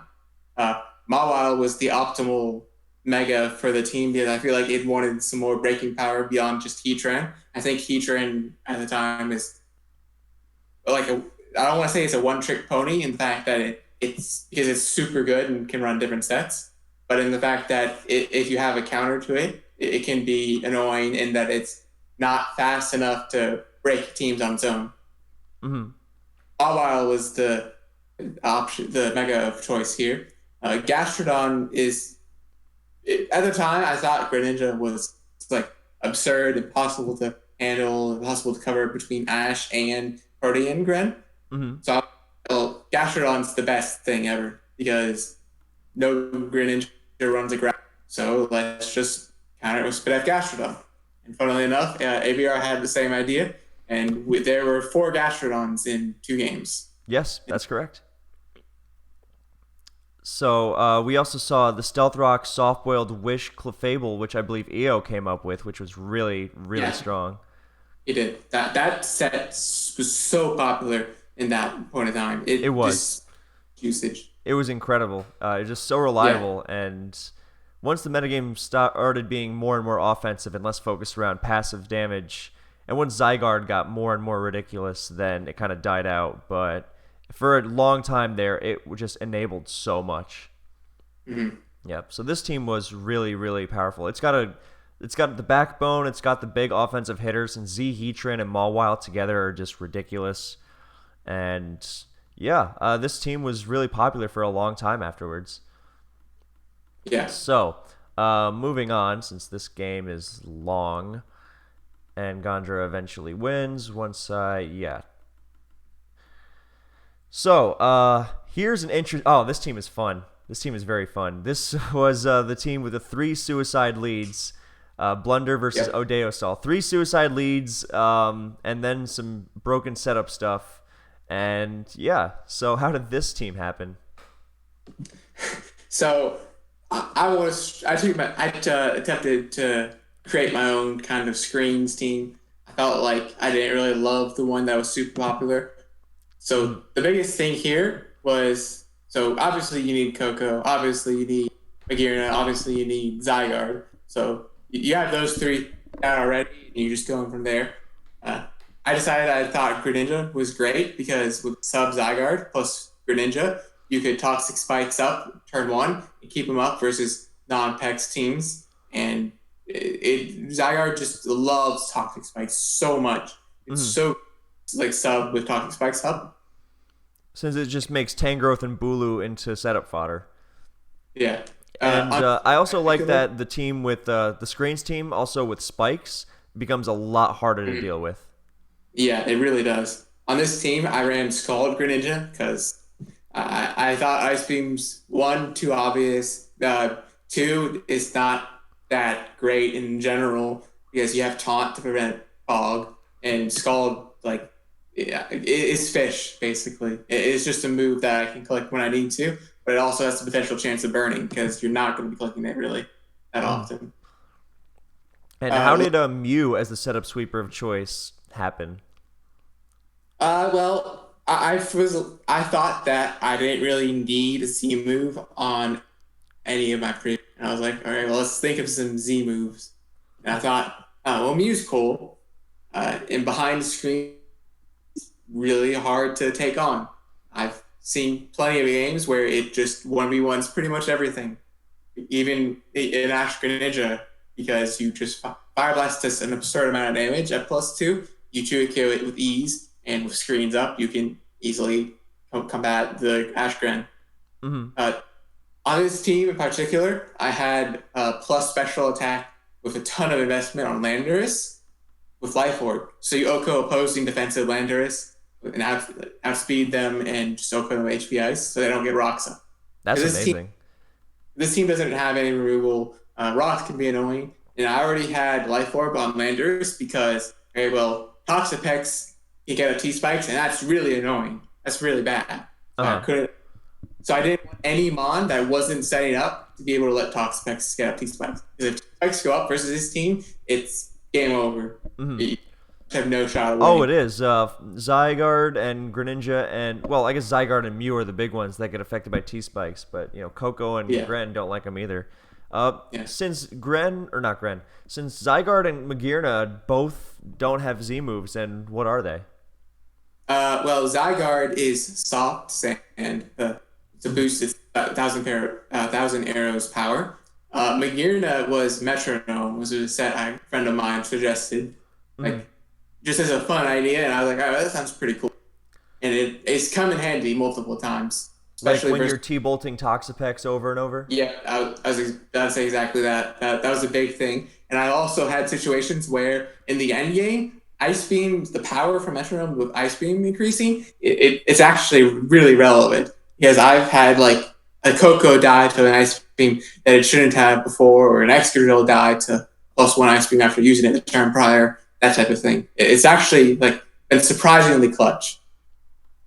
All right, now let's move on to something I didn't expect to see. Oh, the Hispanic Premier League, which is kind of an off-season, non-Smogon thing that a lot of people play in, and this is an Oris game against Black Oblivion. So you've got a team that became really popular in the months after. Actually, you've got Zam and Zapdos. Yep. And the thing is that it could be Mega Zam or it could be Mega Slowbro. Still there? Yeah, you're cutting out some. Oh.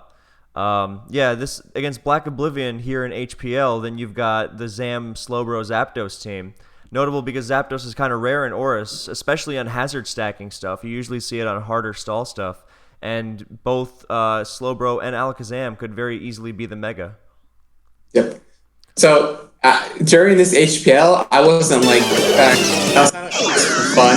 It's not really because okay, let's prep hard for HPL. It's just something I signed up for fun. I just happened to come up with some teams that I really liked during this time frame. Uh huh. It Uh huh. wasn't because I was like spending a ton of time coming up with some options, but I just did come up with these. So this team here, I wanted to build a round Life Orb, Zam, and Taunt Gliscor.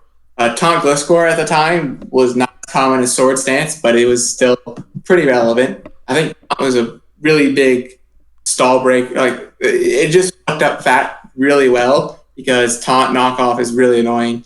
Life Orb Zam, I think, was really underrated at the time because Weavile wasn't super common, Tornadus wasn't super common, and it's just really strong. And I rounded out the team with Mega Bro, Zapdos, because Ferrothorn is extremely annoying, and my own Ferrothorn and Scarftar.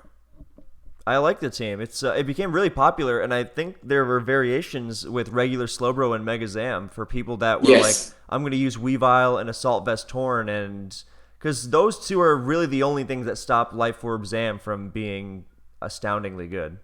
Yeah, if you face someone who, if I was battling anyone who I thought there was any some chance that they would use like a Weavile, I would usually either not use a team or switch to a Mega Zam because I think like it has the option to go either way. And even if there is a Mega Weavile teams at this point in time never could beat CM Mega Bro. Mm-hmm. Mm-hmm. And CM Mega Bro was not common around this time. Like it really spiked in popularity after this team like became a thing. Mm-hmm.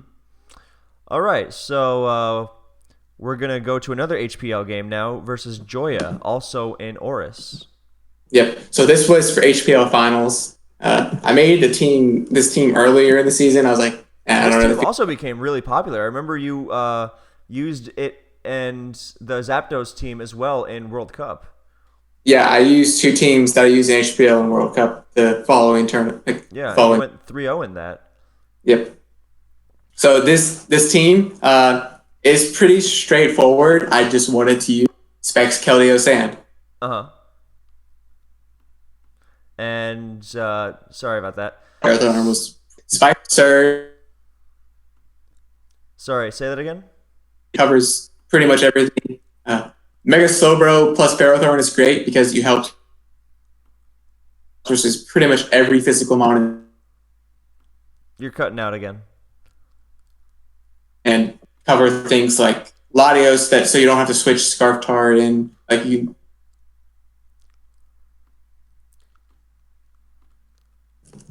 I think I can hear you now again.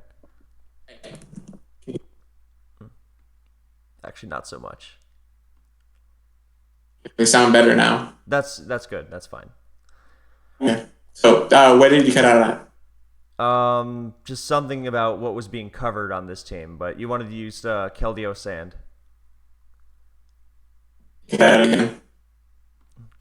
Try again. Keldeo Sand. Yeah, so I wanted to use Keldeo with Sand because I thought, well, Keldeo needs Pursuit usually, and I thought Executor was pretty good with Sand Rush. Mm-hmm. So Ferrothorn was, at this point in time, I thought Ferrothorn was pretty busted. I think spikes are absurd in ORS. So which is crazy because Gliscor and Clefable are such good Pokemon. Yeah, they are. But it still doesn't stop the fact that spikes up is those are the only Pokemon and can come in safely. Mm-hmm. Mm-hmm. I think Ferrothorn was easily the best Steel at the time. I think it was the best Mon for a good amount of time. You know, that Pharaoh helps alleviate versus Megagross. It's good versus Catch-All switch into physical. Tornadus was it was a good switch into physical what? Yeah, the physical Mon. Oh, physical shit in general. Okay, yeah. Tornadus was the optimal last piece that alleviates Slowbro's pressure versus things like water types like Keldeo. It also is huge versus stuff like Superior and Alakazam and those kind of. I feel like this team just fleshed it out itself.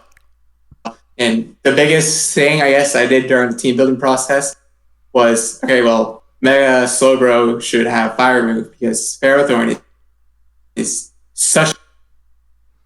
Ferrothorn is so such I wanted to. Wait, Ferrothorn is such what? A pain. Yeah, yeah. So I wanted to eliminate it as soon as possible. So the only Mon on this team that really lets Ferrothorn get him up freely is Tyranitar. Mm-hmm. Because everything else has either the ability to hit it with a really strong attack, hit it with a fire move, hit it with a stab fighting move, or knock it off. All right. All right, moving on next. So now we're seeing something from Yu for the first time against Sakri. So what's this about? This is a UUPL Finals tiebreak, actually. Yeah. So this game was obviously finals tiebreak versus Sakri. This team in particular, I've made similar stuff before. I was very notorious for like Latios because I was a huge advocate for it being busted for about a year. Mm-hmm. In particular, I was like, all right, well, I don't think I've ever used Suicune in recent, and Suicune's really underestimated.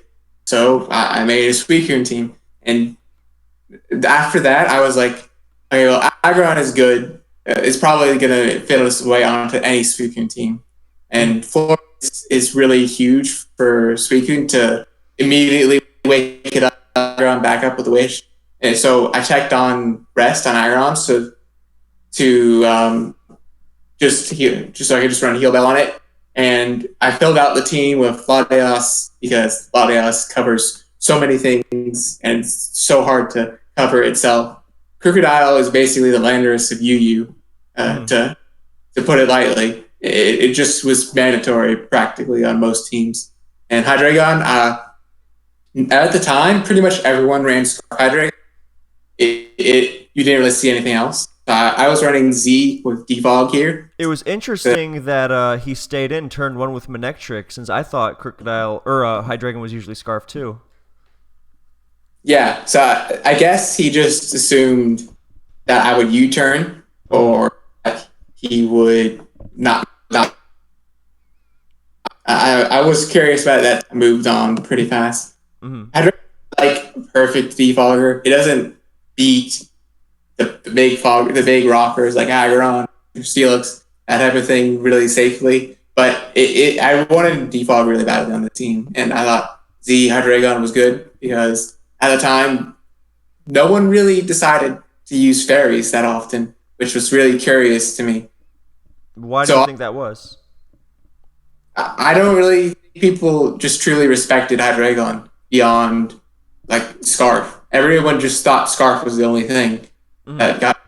So later on, people started to use fairies more and more.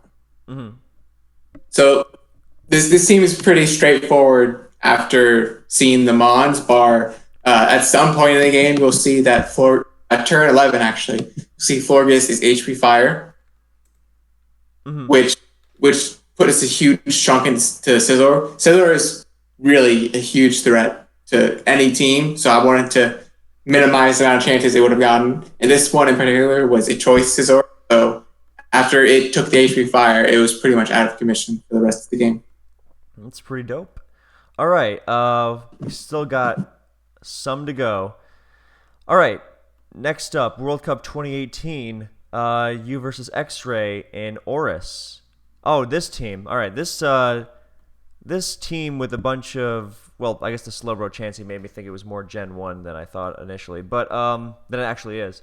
But yeah, this team is some pretty hardcore stall, but it's got 2 Trappers and an SD Gliscor to go on the offensive. Yeah. So here, I went more with a centralized idea. Mm-hmm. An optimal SD Gliscor team.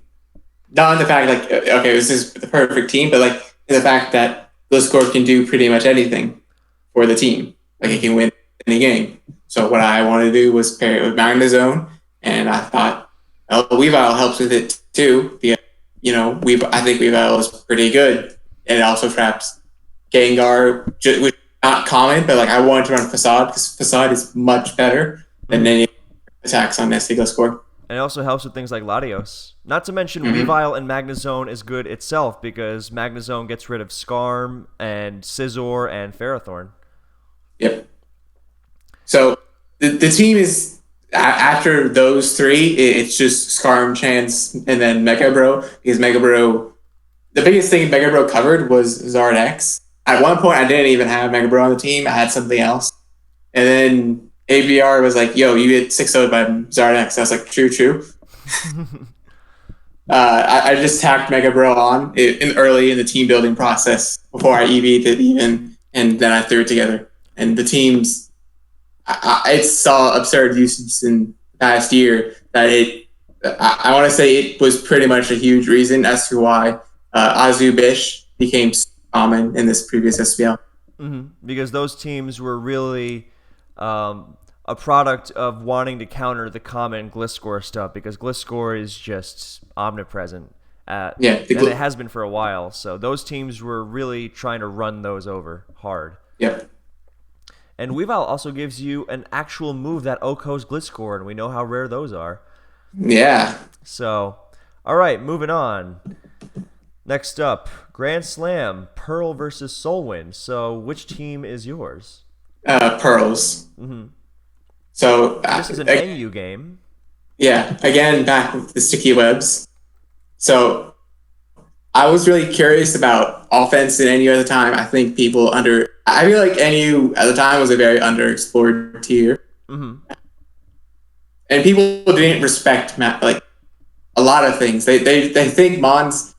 I feel like this was one of the more tiers where people think the top tier Mons are the only viable Mons, and everything else is not like ranked B plus or higher is bad. Like Masquerade wasn't even ranked in the VR at the time of this team. So is it quiver dancing and sticky webbing? That's amazing. Yes, it is. It quiver dances and webs. So you beat Zatu. It can beat things like Rhydon and Aerodactyl, and it chips Steelix with Hydro Pump. That is a multifaceted threat. My God. It beats every single potential hazard removal. And then I just stacked up threats with whatever was available to me. Kabutops is just great. And this was the water resist, quote unquote, because of skin. Oh, Jinx, right. Yeah, I like it because you got to have some semblance of, actual threats instead of just covering things, because teams that are supposed to be offensive but get too focused in covering various stuff just get kind of neutered and don't actually, as opposed to teams that are really strong, they can just kind of brute force their way through. But I think you got to strike that balance between having the bulk to not get taken out by offensive threats, but also actually being powerful like an offensive team is supposed to be. Yep. And I like, is bulk up weakness policy in Incineroar so you can actually take some physical hits? That's just a common set on either screens or web. It's because it gets Swords Dance. It does. You take so it has Power Trip as the last move. So that basically steamrolls teams after a boost. That's really cool. So, and Swords Dance wouldn't be better? I don't think so, but I test like Pearl tried it with the other set and liked the one with weakness policy Power Trip more, and I think it's probably optimal that way. All right. Because it's a mod that can steam like a snowball really easily. All right. But don't know. Next up, we've got this most recent SPL. It's SPL 10, Week 5, and it's you versus Poic. And this is the team that looks like the one from 2 years ago. It's just a different mega. Rotom. Okay. Lopunny. Oh, right. Slowbro instead of Lopunny. Sorry. Yeah. So, and there's no Rotom either. Different sets. Yeah. All right. So go ahead. Yeah, like it's not SD Life Orb Garchomp. It's Rocky Helmet. All right. So tell me about this one. So I was feeling uninspired yet again. So I thought about some of the other things I've seen recently that were cool and creative. So I remember Ben Gay showing me a team with offensive Mega Slowbro. And I thought that sounds cool. Let's use that. I also felt like Bisharp was sounding like a really good idea versus Poek. Sounded like something that I don't use much. I think is really good right now. So let's use that. So I started with those two for the most part. And then after that, around this point in time, I was like, okay, well, I think every team wants Clef. It's hard to find a team that doesn't want Clef. So at some point, I ended up adding Clef to this team because it just covers so much. Calm Mind is just really good. On this team in particular, it's a little weird because the Clef is fast-ish with Encore and Calm Mind. Encore is to prevent things like opposing Mega Slowbro with Calm Mind. Opposing Calm Mind Clef from getting out of hand. It lets you easily bring in things like Bisharp and Jirachi Garchomp to force them out and scare them out. I imagine it's also pretty good against something like an SD Gliscor coming in. Yep, it is. So the biggest thing beyond that with this team, the Jirachi is Scarf with Thunder Wave, which is pretty peculiar. People very commonly will, once they see see Jirachi, they'll just switch Heatran right in. So I ran Thunder Wave because it helps open up Clef.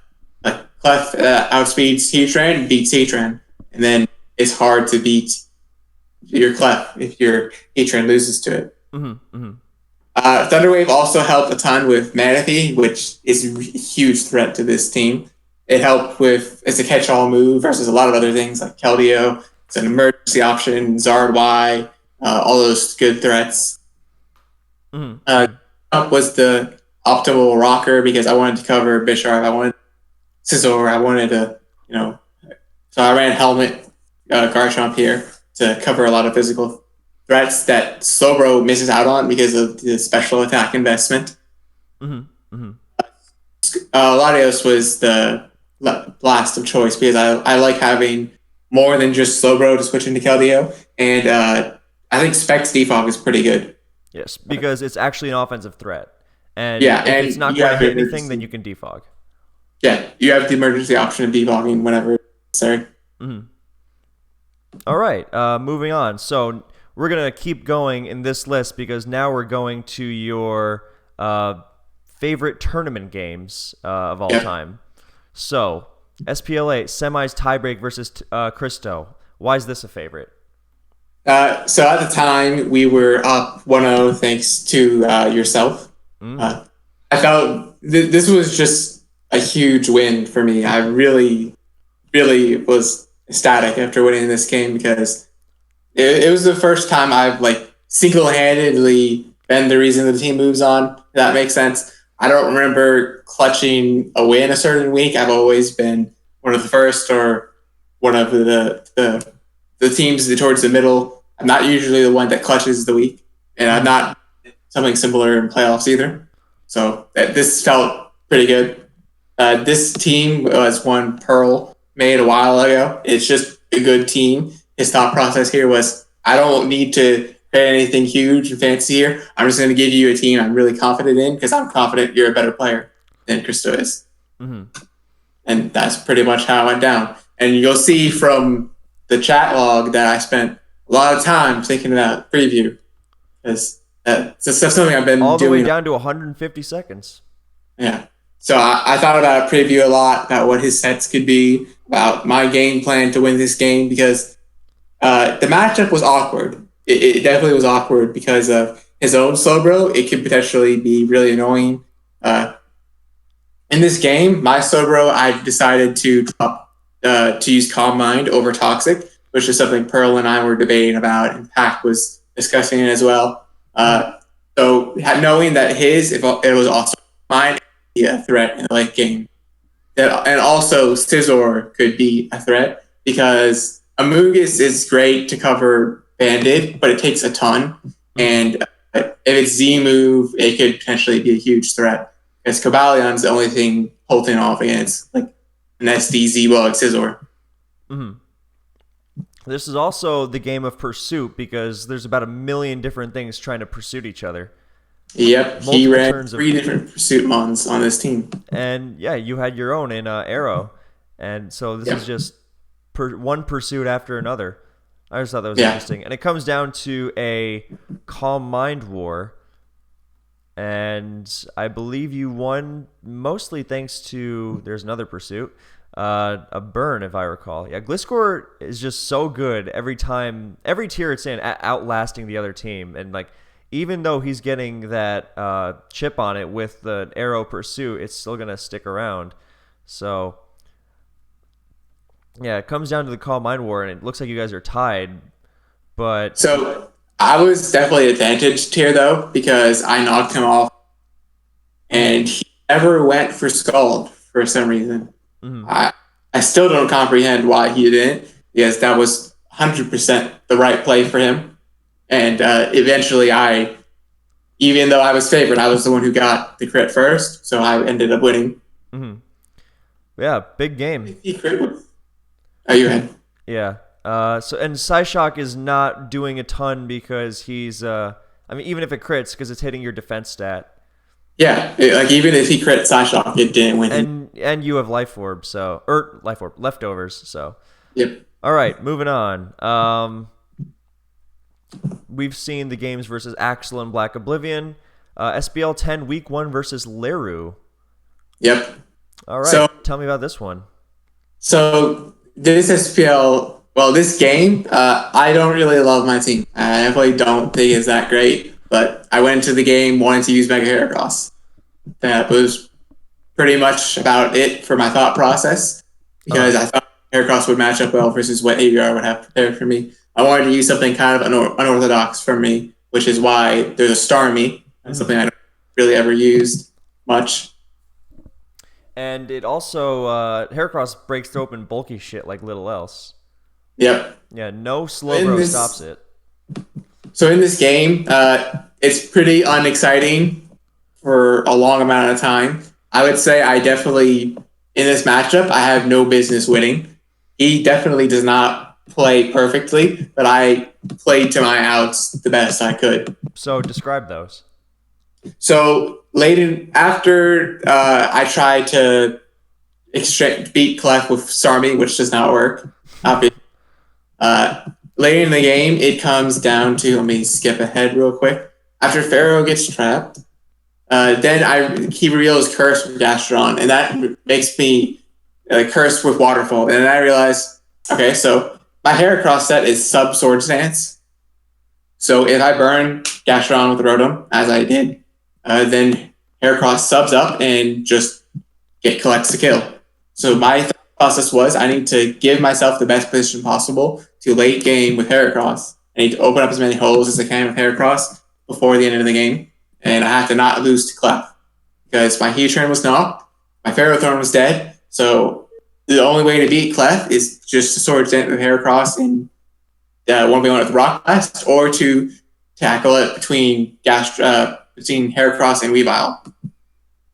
Mm-hmm. So at the end, I bring in Heracross on Gastrodon, and then he attacks Metagross on turn 92. Yeah. Which was definitely a huge misplay from him, sacking the Metagross. But it is what it is. And after that, I bring in my Rotom, he U-turns. And then an easy prediction here, because he was going to think I would switch out on his turn into Heracross, predicting him. So I Volt switched twice and then trap the Tornadus. And then after that, it comes down to winning with either Weavile or Heracross. Sack Rotom, spin, try to spin, suicide spin, go to Heatran to force taunt, or bluff taunt, and double the Heracross to get another chance at winning. Mm-hmm. So sub, he just limited the options, or because he brings in Clef. Sword Stance, sub Sword Stance isn't really like a thing. So he didn't predict that. He thought it was just going to be Rock Bot. So he soft-boiled it in front of Heracross as I Sword Stance, and Clef just dropped. So even if I wasn't Sword Stance, that was a blatant misplay from him. Mm-hmm. And then it looks like Heracross is winning at this point anyway, though. So the thing is, if he Moonblasts, there is a chance that... Well, I mean, if it's Sword Dance on Gastrodon. Yeah. I'm saying turn 108 after Gastrodon is dead. Right. So at this point in time, if he Moonblasts, there is a chance that Magnezone could clean. Because Heracross doesn't Oko, or Weavile doesn't Oko it with Knock after it's already been knocked off, as it has. Mm-hmm.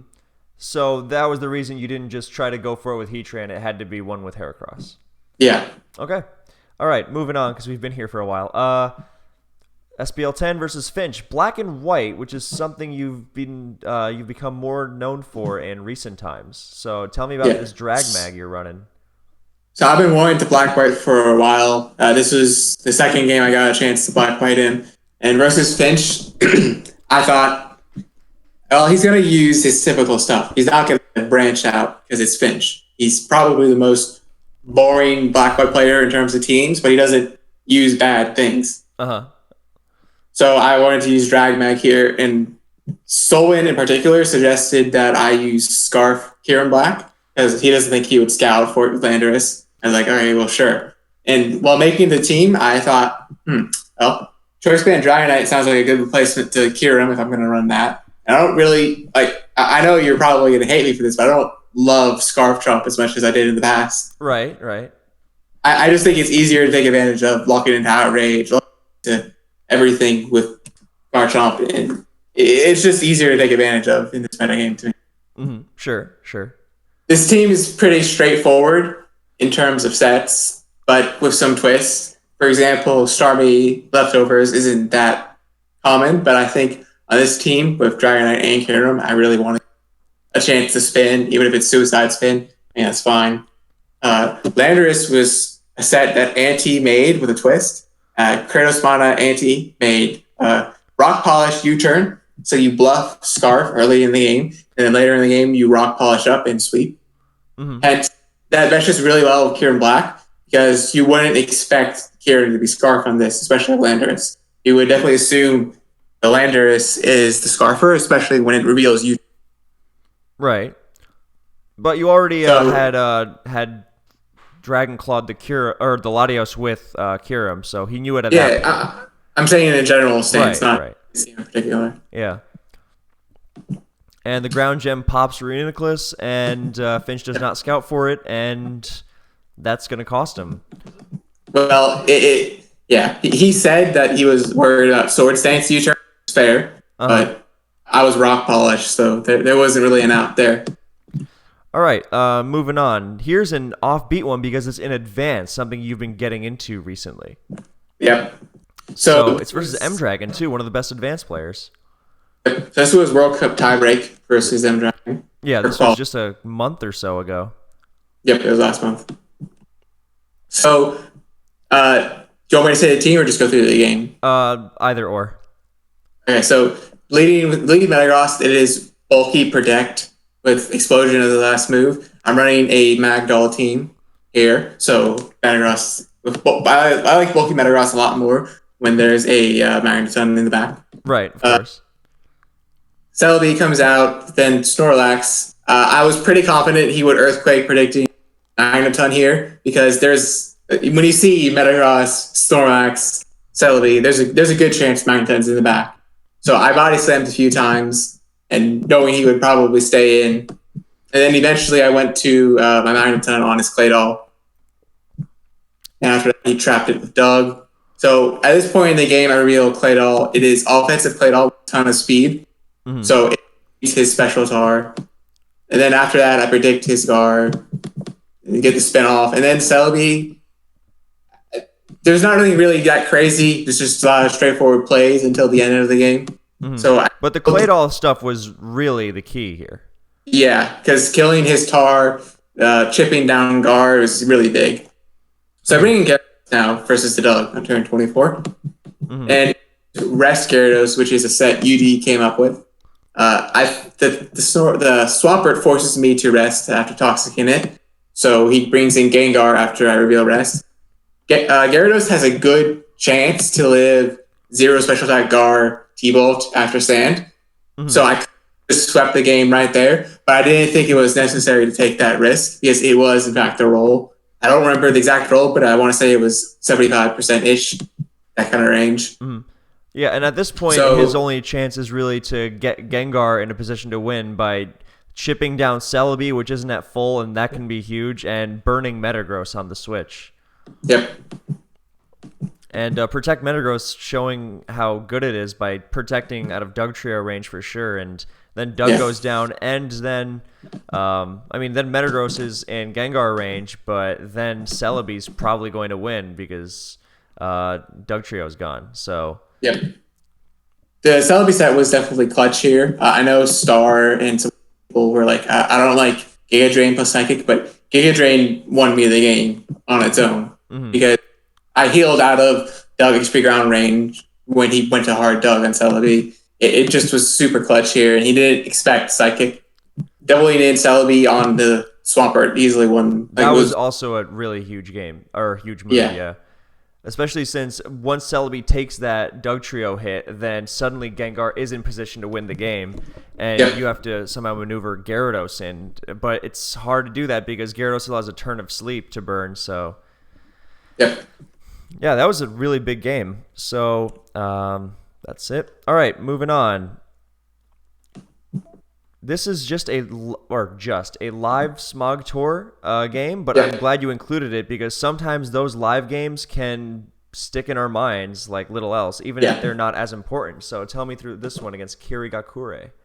So this was a really crazy game. I'm using one of my favorite teams, four-man shout team, or a scarf-man shout team. Sorry.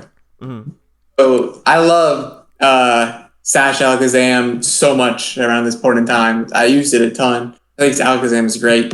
So this game is mostly interesting for the majority of the game until around, let's see. So around the time the Kyurem comes in on turn 15, that's when things start to shape up a bit. His team is really weird. It's offensively, there's a banded Kyurem. There is a sub Toxicroak, which is a huge threat to my team. I have no switching at all. Like everything gets pummeled by it. My only option is to go to Skarmory and whirlwind it out. Kyurem, I don't have an actual counter to it. I have to play around it on Skarmory, as I did.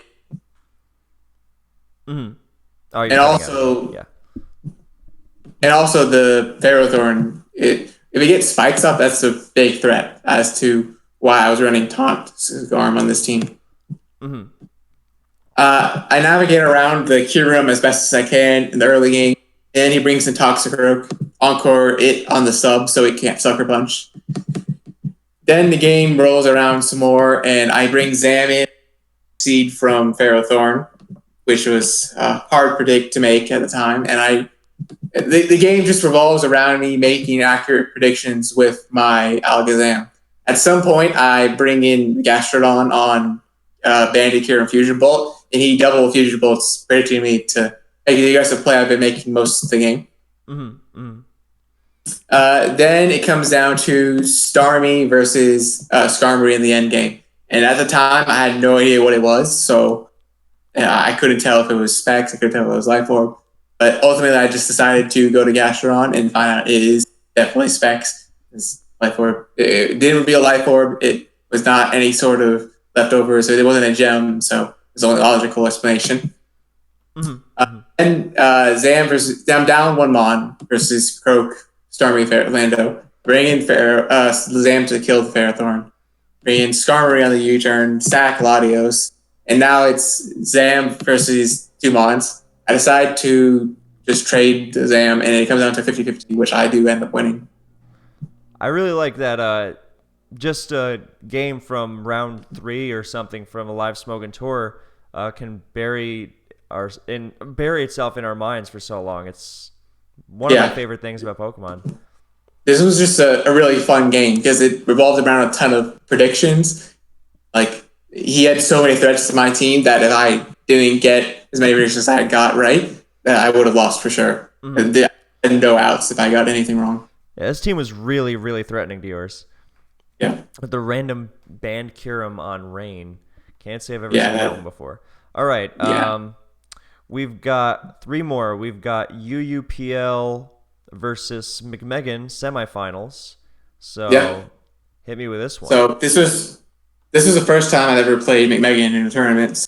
I was looking forward to it, but at the same time, A, I didn't have a ton of time this week. B, I didn't have much inspiration. So I asked Pearl, okay, hey, build me a team with Choice Band Breloom, because that was still legal at the time. Breloom ended up eventually getting banned. So you can see right off the bat that he predicts me to Pursuit or to just take the trade, because Benedictic always lives Crocodile Earthquake after to Intimidate. He predicts me around that, and eventually I force him out to go score. Gliscor reveals it is not Poison Heal, which means it is Swords Dance with Z move, Z Earthquake. Swords Dance Rock Polish. And Latias on the Swords Dance to force it out. And then double to Breloom, predicting the Empoleon. And at this point, you'll notice that his only fighting resist is Gliscor. And it doesn't have Toxic Orb. Yeah, so I clicked superpower a few times, and it did 248 damage in the span of 3 turns. Zygarde's gonna get taken at. My God. Why do you think he Yeah, went to Zygarde over Lucario? because I'm not quite sure why he went to it over Lucario, but I guess he just didn't want to bring Lucario in yet. They didn't want to have take any life orb damage. Yeah, that was really, really Yeah. brutal. And So now we see more around, Pursuit Wars. Fun. yep. Then he doubles in Scizor versus Malarias, which is a good play by him. Forces me to take the Bullet Punch chip to kill it. Then I'm forced to throw away my Togekiss, which was absolutely useless versus his team. Mm-hmm. Then Crocodile pursuing again. And this time it gets interesting after I pursued the Manectric. Now I bring an Aggron to Avalanche the Ghost. So now it comes down to a pure 50-50 on me going to Latias on the Z Earthquake or staying in on the non-Z Earthquake. And if I get it right, I win. If I get it wrong, I lose. And I ended up getting to play right and winning the game. So if Tectonic Rage Oko Aggron from this range. all right, and it outsped an O-code everything else. Yep. Nice. Wow, that was a nail biter. All right, couple more. UUPL Week 5 versus Rennie. Again, not another really like high stakes game that would make most people quake in their boots, but I'm glad it kept itself in your mind. So this game was a little different. It's not like, oh wow, this was just a great game. This was probably the most satisfying victory I've ever had. So in this game, I was like, wow, this matchup looks like trash. So I led Infinite because honestly, I thought it was Wisp because I knew he was going to lead Gliscor. I knew he was just going to stay in Stealth Rock, but I forgot I changed it from Wisp to U-turn at this game. So I just rocked and then U-turned out. Eventually, he brings in Breloom. I sack Infinite to sleep. I bring in Zor because I wanted to force him to. I planned this whole thing out, so I knew he was going to bring in Gliscor and Infinite. So I went to Scizor to U-turn to Slowbro to force Gliscor out, and then I knew he was going to bring in Empoleon. So I was going to Calm Mind as the Empoleon came in, and then bring in my Gliscor on Toxic. The thing with this, my Gliscor is not Poison Heal. It's just Z. It's Double Dance. But he doesn't know that. So I rock polish up. It's not Toxic Orb.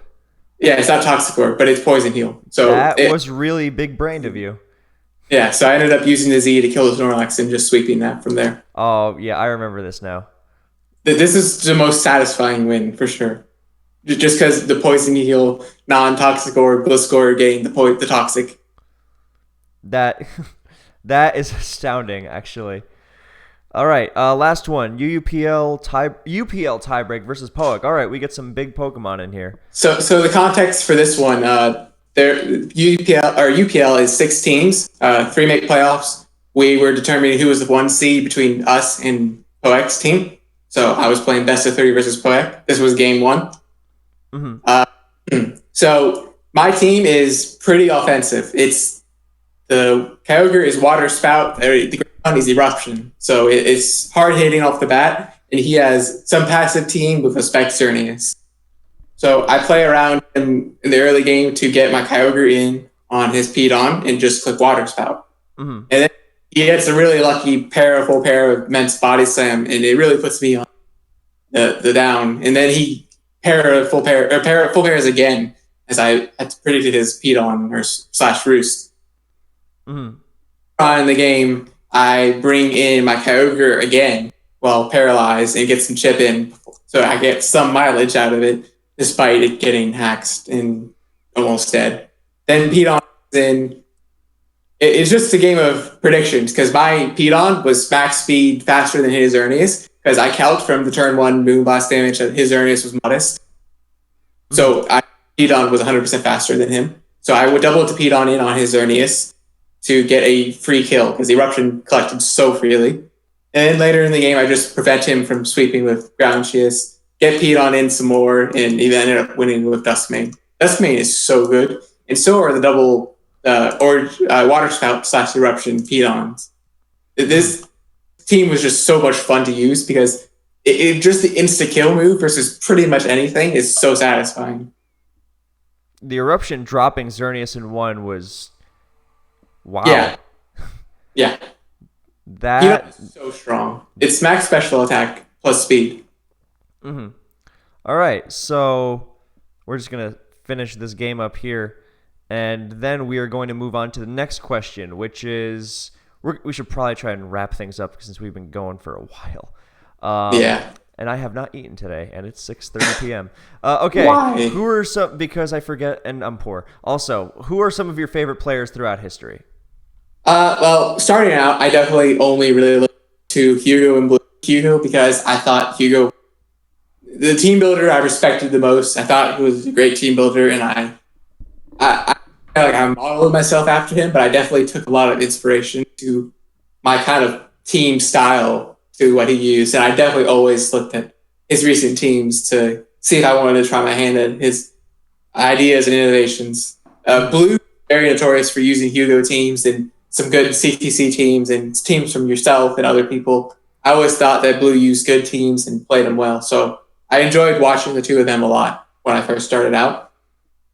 I'm not really a big like, oh, I was inspired by this person type of thing. So I don't really have a ton more people. But in terms of loving to watch people, I'd say the big three nowadays are yourself, Brofist, and Megan. Mm-hmm. I really love to see what you use in old gens because I think I just really find your take on old gens and your teams interesting and always good and sound. Like you always come up with new types of innovations that make sense and always work against the metagame. Like I remember me doubting that sub toxic Jirachi that you ended up using versus Asta in ADV Cup. Oh, that was a good feeling. Yeah. Yeah, I really thought that was cool seeing it in action, even though I had seen it on paper. But the kinds of things I really like love to see that you do that consistently. Yeah.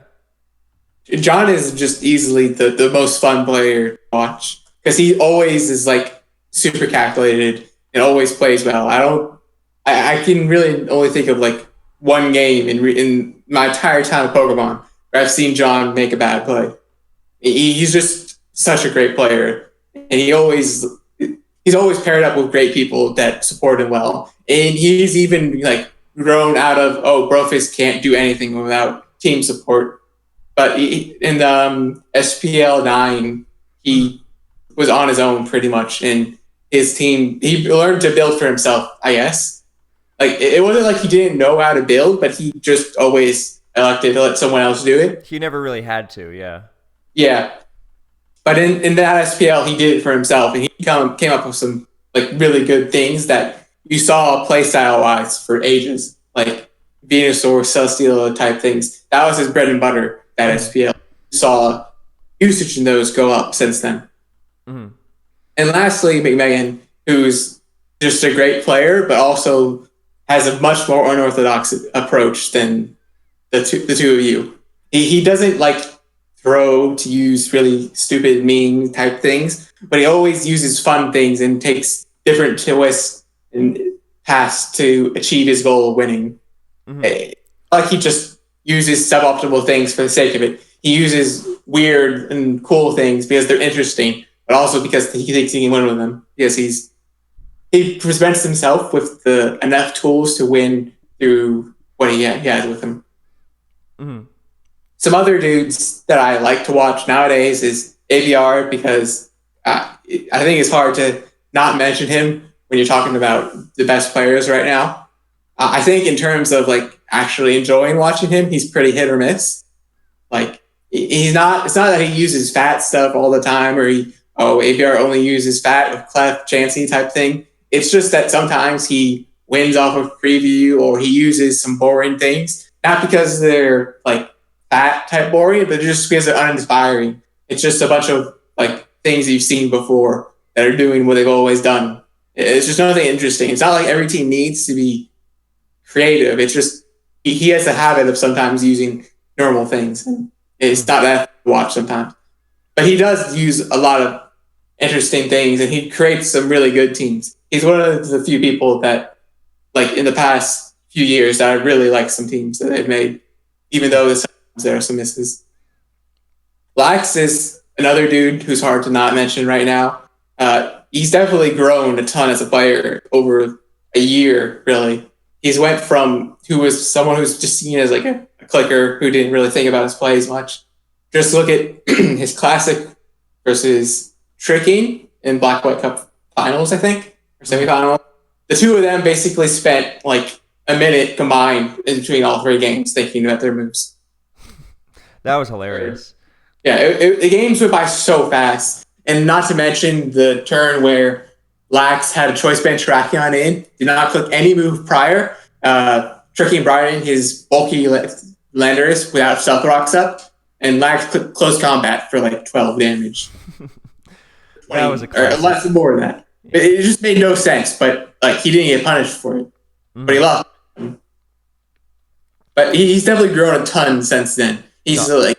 I agree. I want to say he's more of the blunder type style dudes who play aggressive, who play fast, but who are also a lot more calculated and don't make unnecessary risks or stupid plays that just are like, all right, I'm going to click this because he's not going to expect that type thing. He's grown a ton in that regard.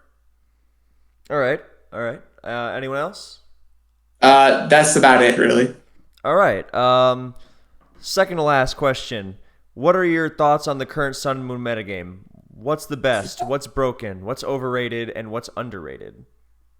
So the best is hard to say. There's a ton of mons that are just so good. I could list off pretty much everything in A rank to S rank and say, yeah, everything here is absurdly good. But the handful of things that I think are just a tier above, Magearna, because it can do anything. It's impossible to cover all of the offensive sets. Its defensive utility is irreplaceable, like irrecoverable, because nothing else can cover steals or psychics the way it can. Nothing can cover itself the way it can, because Heartspot Magearna is the best possible answer to Z Magearna in like imaginable. Toxapex is great because Regenerator for one, but also because it's just such a good defensive Pokemon. Like with its stats in mind, there's no move I would run on it or spikes probably that it doesn't already get. Because it just has all of the tools it needs. Scald and Toxic make it possible to switch in without using a Magic Guard Mon or Heatran, which A is weak to Scald, B typically commonly runs Z, so it doesn't have any recovery. So yeah. It's just impossible to switch into the status, and it's so bulky that it's so hard to kill it in one without a boosting item. If you could fix Sun and Moon, how would you go about at least trying to do it? At this point, I definitely think it's impossible, but I would probably limit. Like, I feel like the easiest answer is to ban Z moves.